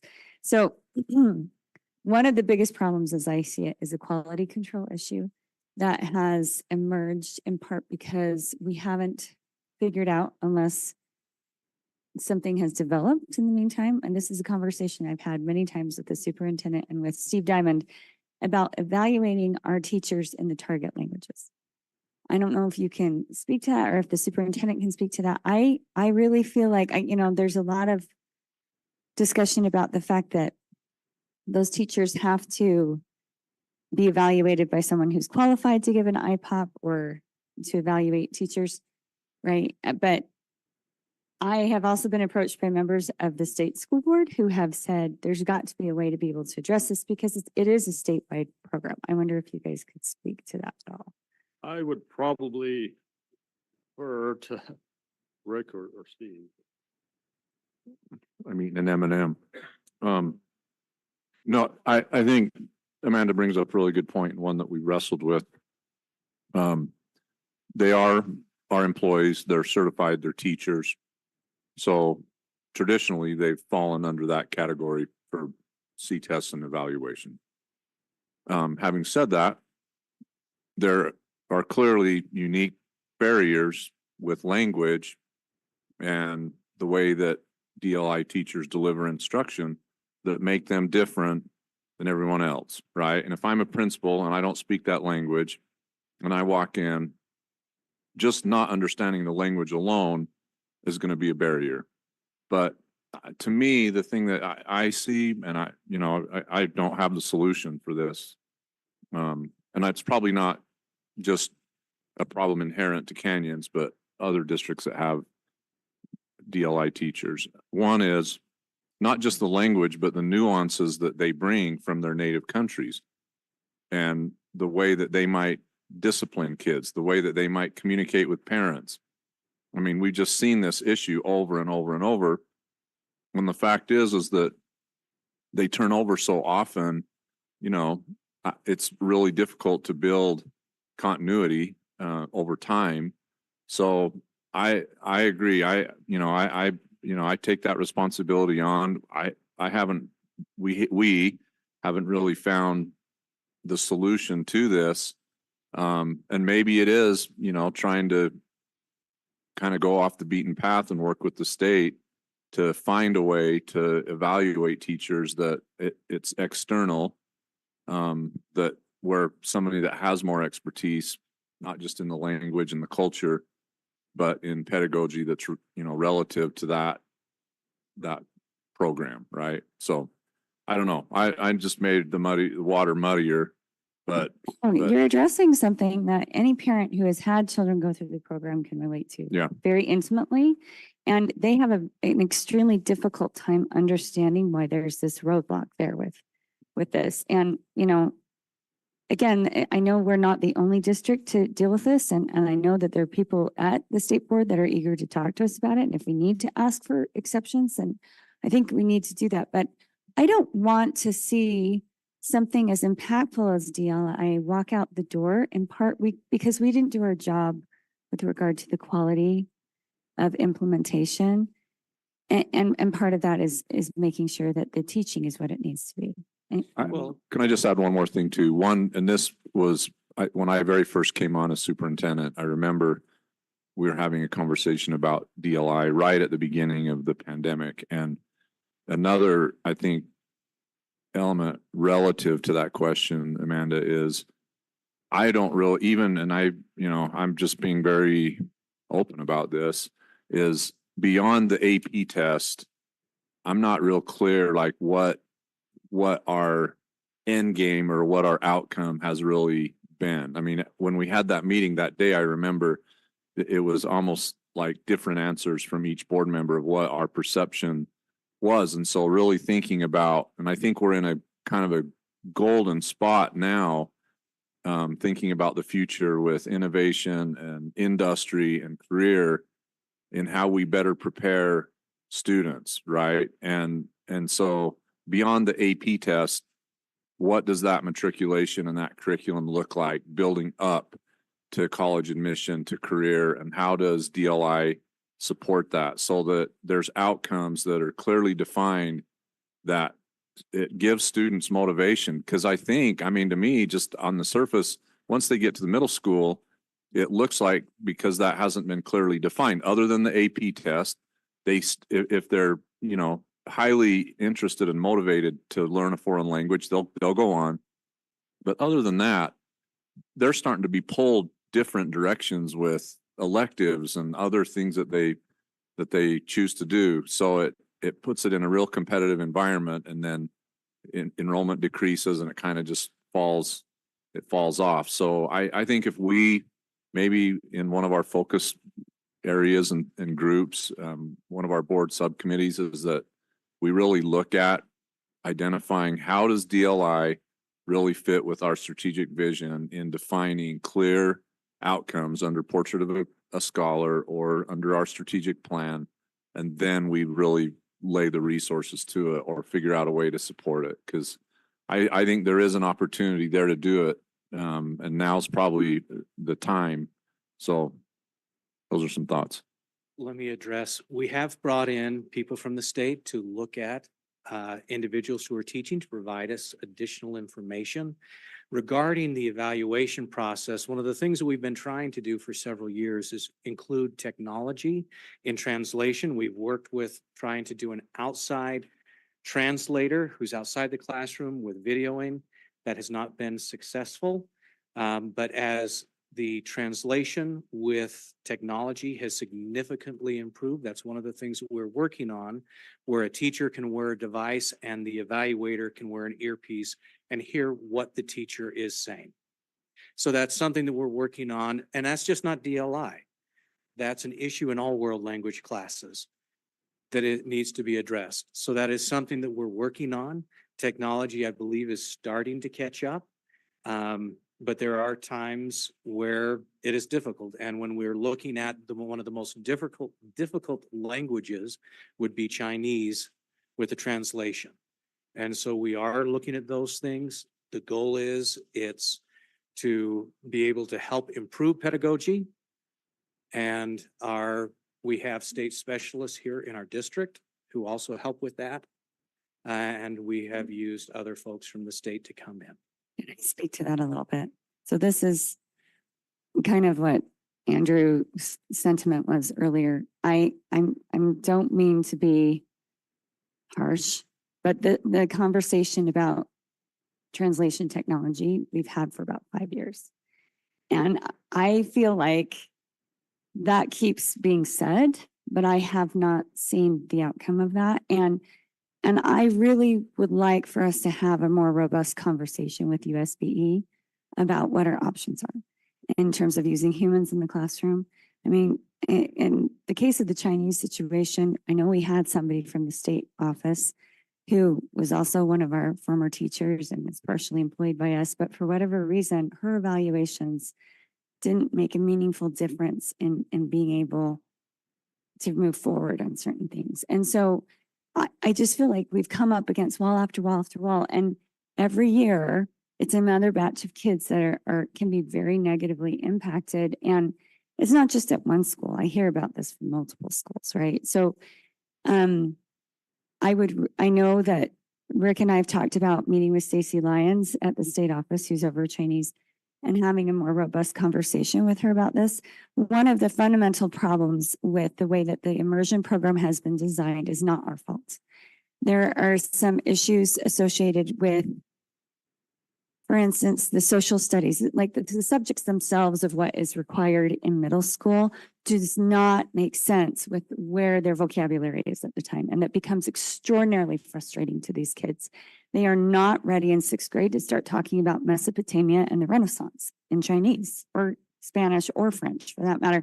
So there has got to be a more meaningful conversation at the state level about what the state can actually do to make some changes to address some of this, because I think you're right. I mean, we can't justify continuing a program when we don't have enrollment. But my point is that there are certain factors that are impacting the enrollment that I would like us to look at a little more closely. For instance, one of the things I'm looking at is, why do we have such low rates of students even taking the AP test? I'm getting feedback from some parents that some of their kids' language teachers in high school are discouraging them from taking them. And so we probably need to look at that. I'm concerned about just a number of different things. Like when we talk about what the end game is, I absolutely agree with the superintendent. I mean, one of my kids already has his minor in Chinese after a year in college. I mean, he did the bridge courses. He had a great experience. He's going to be able to meaningfully use that most likely in the military doing counterintelligence. But are we really talking to the kids about what their options are? and what opportunities are there. One of the things, I mean, I have a child that's very talented in the language, and she wants to do Sterling Scholar, but she doesn't even know what competitions to engage in. I mean, she's like trying to search. It's not readily available. And that was one of the things that the committee, when we met, talked about. If we had a magnet program for those kids at the middle school level, that kind of synergy and energy would be more available for the kids to be able to combine and come together in a space. But one of the questions I have is with our IPLCs being what they are, that we approve that time, how are we utilizing that time between the language teachers across schools on the different levels to be able to collaborate and become more synergistic in promoting those opportunities and communicating that to the public? You know what I mean? Anyway. And that I have absolutely no idea because I haven't been part of any of those discussions. Yeah. So that would have to be answered probably by the instructional supports department. Well, and I just want to clarify real quick on something. I was not able to attend the meetings with this. I met directly with Leon and Rick. So when we talk about the committee's recommendations, I would not necessarily say that I am in favor of contraction until we do a little bit deeper legwork and looking at root causes of what is leading to a loss of enrollment.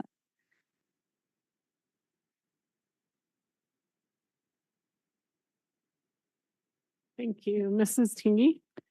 Yeah, thank you so much. And thank you for bringing those points up.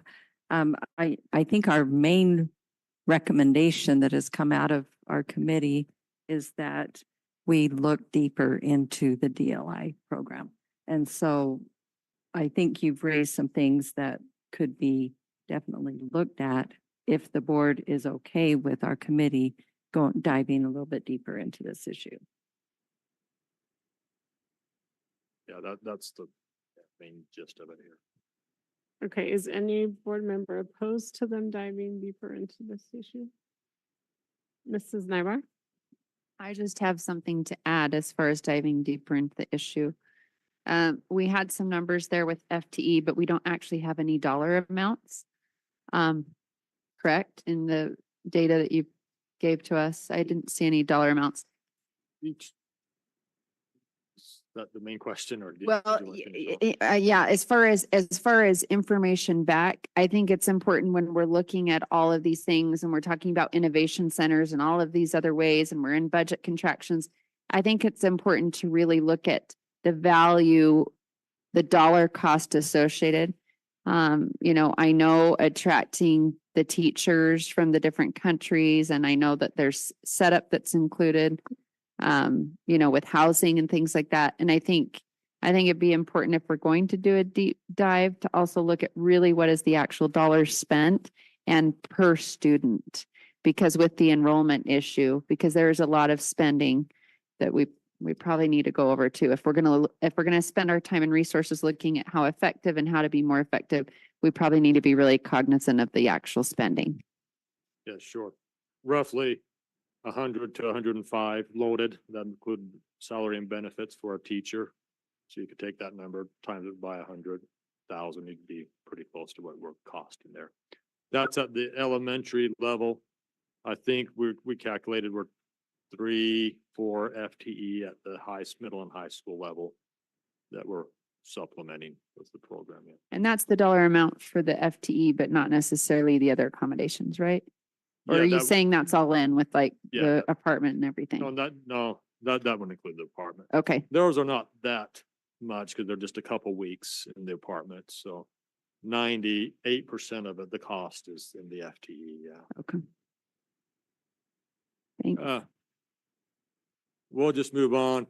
Again, we've talked about a lot of other things, but we just, because of time, and I didn't put a lot in here because I thought time would be crunched when I saw our agenda.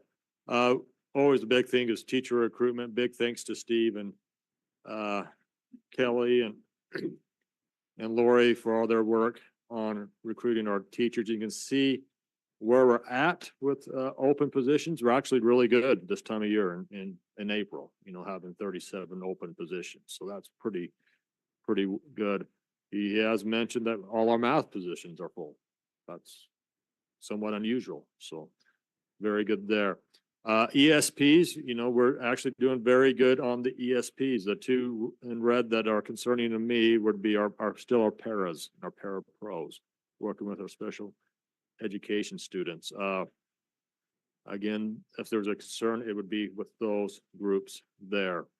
The others, that's always, 2 years ago, we were down 12 to 15 assistant custodians. Now just being down 1 or 2, that's always going to be normal. Instructional technicians were usually down in that 8 or 10 at all times, just because of the nature of the position, and same with lunch workers and recess aides. We're still accept applications for bus drivers, but right now we have plenty to cover all the routes, everything that we need there. So we're doing very good with there. We have over 900 substitutes, so we've actually stopped taking applications for the rest of this year because we just can't, don't really need them. So that's a good problem to have. We'll talk more about this probably at the round table, but just Rick's listening tour, some of the things you guys have been on multiple tours with him or sites, some of the things that he's heard, student behaviors, planning time, MLs, technology, SPED, safety, just things that we want to look and track going forward. Some of our upcoming initiatives, and we have talked about some of these, but again, because of time, I didn't want to go to a dive deep here, but enrollment, departments connecting to the strategic plan, always wanting to make sure that's our North Star, making sure all our departments are connected to that. Student travel is a thing that I've has caught my eye. Some schools travel substantially more than other schools as far as students goes. Gold miner's daughter, what the future there. And then our surveys will be coming out. Employee satisfaction, teacher, ESP, administrator, and of course our high school senior survey. So we'll get that data. With that, is there any questions? That's all I have there. Any questions, board? Okay, thank you very much for that report, and we look forward to the next one coming up. Okay, so the next item on the agenda is item C, the 2024-2025 bell schedule. This is second reading, possible action, and Leon Wilcox will lead this discussion as well. So just these first few slides are the same as last time. Based on the prep time on the task force, it was agreed to add 10 minutes onto each day for the elementary schools, Monday through Thursday. Mid Valley, to get to that, we want to make a change there. Keep in mind, we'll have 6 schools that's end at 3:35 now, they'll go to 3:45. 2 schools that end at 3:30 now, they would go to 3:40. So, again, we've heard some feedback here. We'll get to those in just a minute. Keep in mind, under USB rule, buses cannot leave until 7 minutes after the bell rings. Most of our elementary schools have shorter runs on the buses. The kid, they're compact, and so we should have all students dropped off by between 4:10 and 4:15. Buses coming back to the garage shortly thereafter. Right now, it's between 4 and 4:05 when the last of our students are dropped off. At Midvale, we are proposing that we want to keep the time between Midvale Elementary and Midvale Middle, their ending times within 15 minutes, as I said last time. That way, we've had some issues, supervisory issues with those 2 schools being so close. So that's our recommendation. So actually, Midvale will actually start and end 10 minutes earlier than they have in the past. That way we can keep that going. That will work out with the routes there. All other elementary schools, though, on the list, we have added 10 minutes to the end of the day. I know there were some concerns based on, and all secondary schools, I should say, would have the exact same bell schedule as they have this year. No changes are proposed there. I put this out on board docs. It's up there. If you can't read it there. There's again 8 schools, 6 that would now end at 3:45, two, that would be Draper and Lone Peak ending at 3:40. Sprucewood would be the next one. They end at 3:25 now. They would go to 3:35. I figured that was at least our base, so I did not put them up there. But here is, there was discussion, well, could we find the 10 minutes in the middle of the day somehow? ELA or math reduced by 5 minutes each or whatever. So you can see those that are in green, it would be fine. They could still end at the same time. So Draper, Lone Peak and Oak Hollow, they could keep the same bell schedule. They wanted to find the 10 minutes in the day, no issues there. Just going to go down the others. Actually, Brookwood could do the same. The bus that goes there is about 13 minutes ahead, well, about 11 to 12 minutes ahead. So it would get, if Peruvian Park did not move, if Peruvian Park still ended 10 minutes later, and if Brookwood wanted to get their 10 minutes in during the day, the bus could accommodate that. It would be right on time, it wouldn't have much to spare. So there was if it hit a few stop signs or some bad weather, it might be a minute or two late, but it could accommodate that if it wanted to. The others, for the other elementaries, I'm going to focus mainly on those that had the gen ed routes. So Glacier Hills, Sunrise, and Sandy would both need to end 10 minutes early if we wanted to do that. The bus just cannot get from Sunrise or from Sandy to Glacier Hills on time. I think Andrew said last time he rode the Sandy bus, and it gets there basically as the bell rings right now. And that would also be the same. Sandy would also be the same for Granite, that gen ed bus.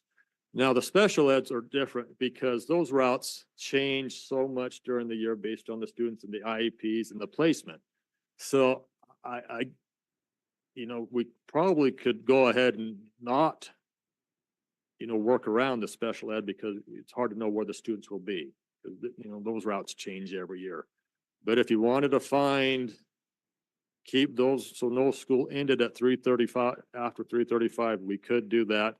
But Sunrise and Sandy would have to also end 10 minutes earlier. Now, as Amber mentioned last time, I counted this up, there are approximately 145 non-Fridays in this calendar next year. 10 minutes of that, is 1,450 minutes. That's about 24 hours. That seems like as a parent, that seems like a lot of education time to me, but I'm not the expert there. But I'll let Amber or Sally or Alice comment on that. But that's the option if you want it. So with that, take any questions you have. Okay, Mr. Edel?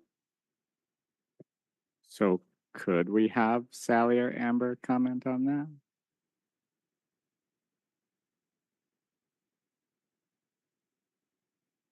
Leon threw you under the bus. You want some, I'll give you some, That for a minute. I'll throw you some dad jokes here. Okay. I'm ready. No. The question is the impact of losing 24 hours of instruction time next year if a school wanted to find the 10 minutes during the school day, the impact on the school operations. Instruction. Well, when you think about particularly early literacy and numeracy, 24 hours can be the difference between mastering and not mastering basic skills, right? So, we can, how specific do we want to get in terms of impact? It's 10 o'clock specific. So then I'll leave it at that. You've got 24 hours of impact reducing of either literacy, numeracy skills, opportunities we're talking about for more arts integration and movement. Those things then become that much more limited. Flexibility with services for intervention, for special ed services, for speech services, for mental health supports, all of those things get impacted when you have a reduction in time. And there's just many schools, I would say the majority, who will not be able to fit in an hour of planning time in a block if we don't extend that school day. So then we'd be back to differences across schools in terms of it being an actual full hour of planning time, because it would be challenging to get all of those minutes within a day, given their size of the school. Yeah. Mrs. Nyla? I understand where you're coming from. As far as instruction is concerned, I do need to go on record. As much as I value the importance of quality instruction time, I do believe that it's also so very important for our younger children, especially to have adequate amount of time for physical exercise, individual exploration, being able to engage in their extracurricular activities and actually have time at home and downtime. And so having some background in early childhood education, although I went into secondary ed, I am not in favor of the extra 10 minutes. I believe that our children, especially our elementary school age children, are in school long enough, and I support some of the research about it's more important quality time rather than seat time. And so I just want to go on record. I'm really not in favor of the additional 10 minutes. I don't want to take away from teacher prep time. I'd actually rather sacrifice instructional time, as much as I value that, just because I think when we look at the whole child, that's more important, and especially with the dismissal time of the day. I think hours of daylight with kids at home, having personal time, and in the winter, and I'm not in favor of the additional 10 minutes. So I just needed to say that. Thanks. Mrs. Tingy? Thank you. Thank you, Leon. I feel like I was the one that was asking for this detail, so I appreciate your putting it together. I think all of us kind of wanted to see it too. It really is great information. And while I'm advocating for some schools in my area that fall into this list of that they're getting out a little bit later, I do support what the board has already approved. And I feel like this is something that really we ought to go ahead and implement it, and then come back at the end of next year and evaluate it very thoroughly. And just with all of the issues that have been raised, I think I really feel like we need to live it for a year and then evaluate it. So I appreciate this information. I think it will be helpful to some of the parents in my area to see how complicated 10 minutes can actually be. But I remember back in the day as a parent that, 10 minutes kind of wasn't a big deal. So anyway, as a parent of young kids, I'm still a parent, but anyway. So I'm in favor with, like I said, moving ahead with what the board has already approved. Okay, thank you. Mrs. Oaks? Okay, Leon, so maybe you can clarify this for me, and you might have already said it, and I'm just tired. But on one of the slides on proposed elementary bell schedules, it talks about like Sunrise getting out at 3:05, but then down below it's mentioned as one of the schools that gets out after 3:35. No. So Okay. Sunrise. Yeah, so, no. It's late. Parker, Yes, it's- well, Parker and my bedtime. That's our bedtime. So Sunrise, under the proposed, would get out at 3:05. 3:05, okay. Which, no, they get out at 2:55 right now, okay? Oh, okay. If you wanted to move, so Glacier Hills, if Glacier Hills wanted to still end at 3:35, Sunrise would still need to end at 2:55, the same time they are now. Okay. Does that make sense? I think I'm starting to wrap my head around it. Okay. There's a little bit of a domino so no school, if you wanted to have no school end at after 3:35, Sunrise would have to lose 10 minutes, and Sandy would have to lose 10 minutes. So are you asking us which of the two proposals we would prefer? Yeah, Or you just bringing? I'm bringing information back. Because I know it's potential, like a potential possible action, right? Tonight. And I think Amber's hit it right, Right now, we have it set up, so all those schools, bell to bell is what I like to say, is 6 hours and 35 minutes. It would now go bell to bell, 6 hours and 45 minutes. So if we weren't uniform, some schools would have 10 minutes less or each day or 24 hours a year. So that would be, that could be an impact. Right now, I think we have things pretty standard, which to me is good. But this was information you wanted to bring back before you made the final decision on the bell times. So I do have a clarifying question. So I'm like what Ms. Nybar was saying, I feel very strongly about the importance of children's movement, hands-on learning, being outside. We still need to talk about outside learning, actually, a little bit more in high quality learning. But can you help clarify? I know we've talked so much about brain boosters and how it's going to function differently.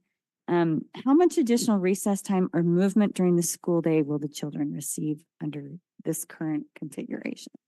In general, I know it's going to vary a little bit by school. For many schools, they're only getting playworks or PE instruction and integration every other week.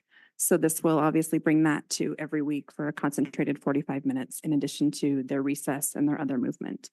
Also, with a lot of the changes that are happening with our arts, where we'll have BTS and arts ITs in opposite weeks, we've got opportunities to do more of the performing arts to complement any visual arts so that there could be more movement on those weeks as well. Okay, because I understand, I absolutely understand the concern. I mean, when my kids come home, I tell them to go outside. They're not allowed inside for a good long while, like go touch living, breathing things is what I tell them. But I do think there is something to be said that for the extra 10 minutes, there is a trade-off in quality of the kids actually being able to have some of those experiences. And I hope again that we promote part of the playworks time outside, that they're getting out there and having some of that time, and that in their arts integration, that there is an encouragement for movement. I've talked about this in Arts Consortium. I think every single elementary school student in our district should have access to dance at some point. And that's not something that we're super strong in right now. And that there's room for growth, but I feel like under the new configuration, that there's more opportunity for some of those experiences. Okay. And that is a trade-off that as a board member, I'm willing to make, as long as that's where it really goes. And this is where what Ms. Tingey said, we're going to need to evaluate and make sure that the outcome is what we're hoping it to be. So. Yeah, Mrs. Pedersen. A quick question, Leon. So you still would need us to decide whatever we decide, it has to be all one way or all the other. You can't let schools just pick and choose. So if Glacier Hills called Sandy and all those others and said, hey, can we work a deal out so that we can get out at a different time? Hey, I'm just asking because they would like to. They really would like to. That wouldn't work for the department, would it? Isn't it kind of an all one way or all the other? Just Yeah, for Glacier Hills, sunrise would have to end 10 minutes early. They'd have to end at their current time.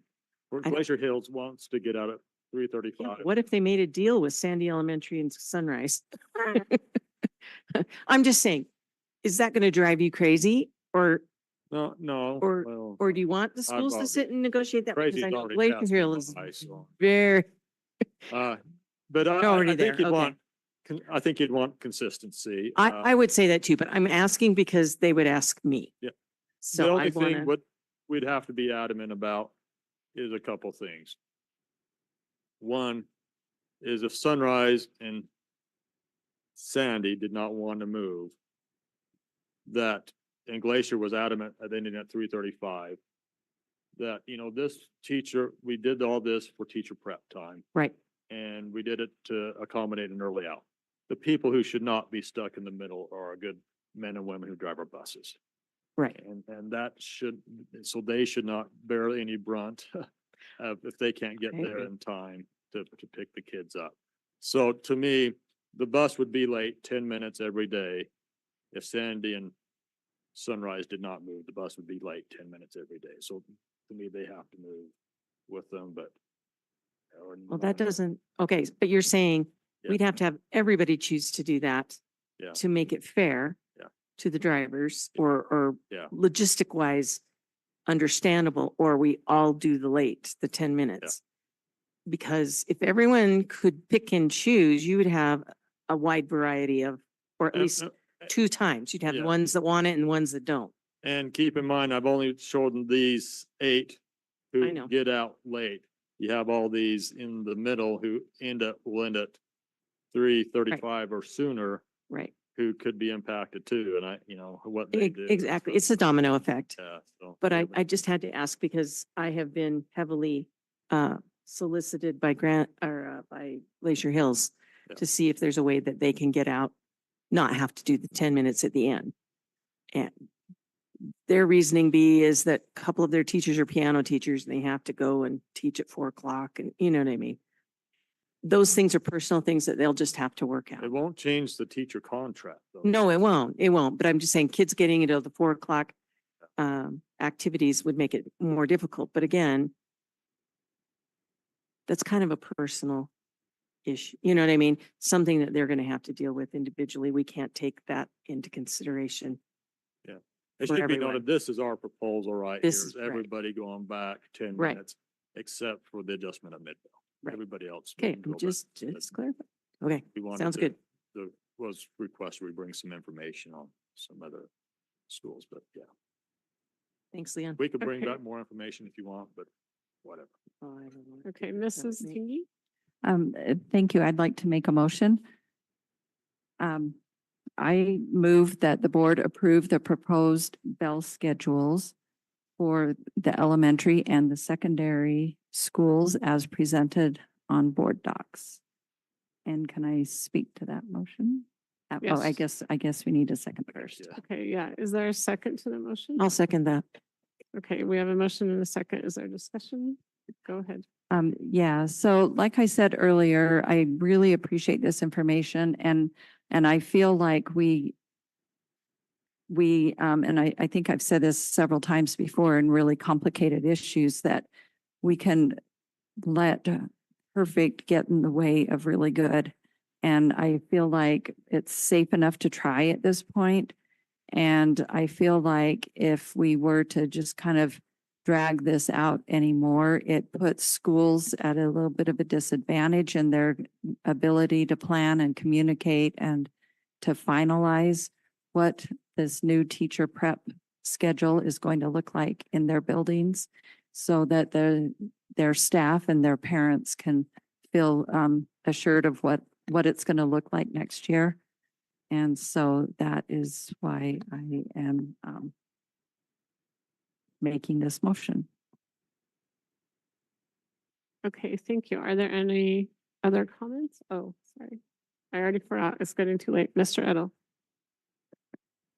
Yeah, I wanted to kind of preface how my vote's gonna be. So I have 2 children that attend one of the late start schools that are bused. I represent the majority of our Title I schools, including Sandy. The schools I represent are some of our schools that tend to struggle. In fact, the bulk of my schools that I represent are. I've also ridden the bus. This is a really, really hard decision.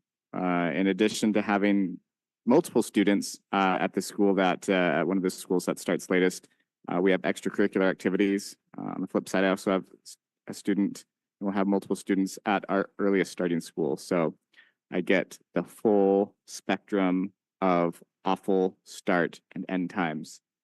I get it.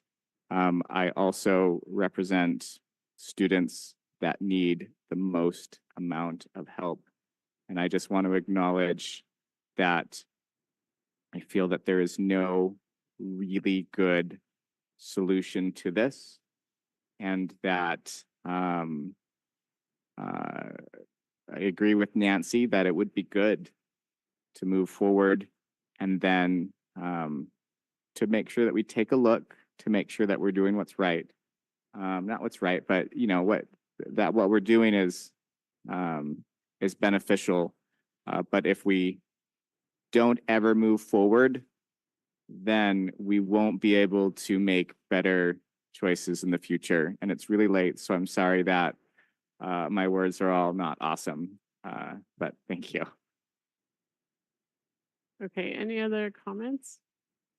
Okay, I will go ahead and call for a vote then. So all in favor of the motion to adopt the proposed elementary and middle school and high school bell schedules as proposed, say aye. Aye. Any opposed to that? Okay, we have 6 in favor, 1 against. Okay, so board, considering it's so late and Chris and I didn't leave, so we're still here. I am proposing that we do not do staff comments or board comments. Is anyone feeling the urgent need to say anything? Okay, great. I am going to call this meeting to a close, and thank you everyone for being here, and thank you administration for staying so late. I'm like, I can't. I'm sitting here yelling. Okay. Okay, go ahead. That's good. Well, I'll start putting all my stuff away. I'm super happy.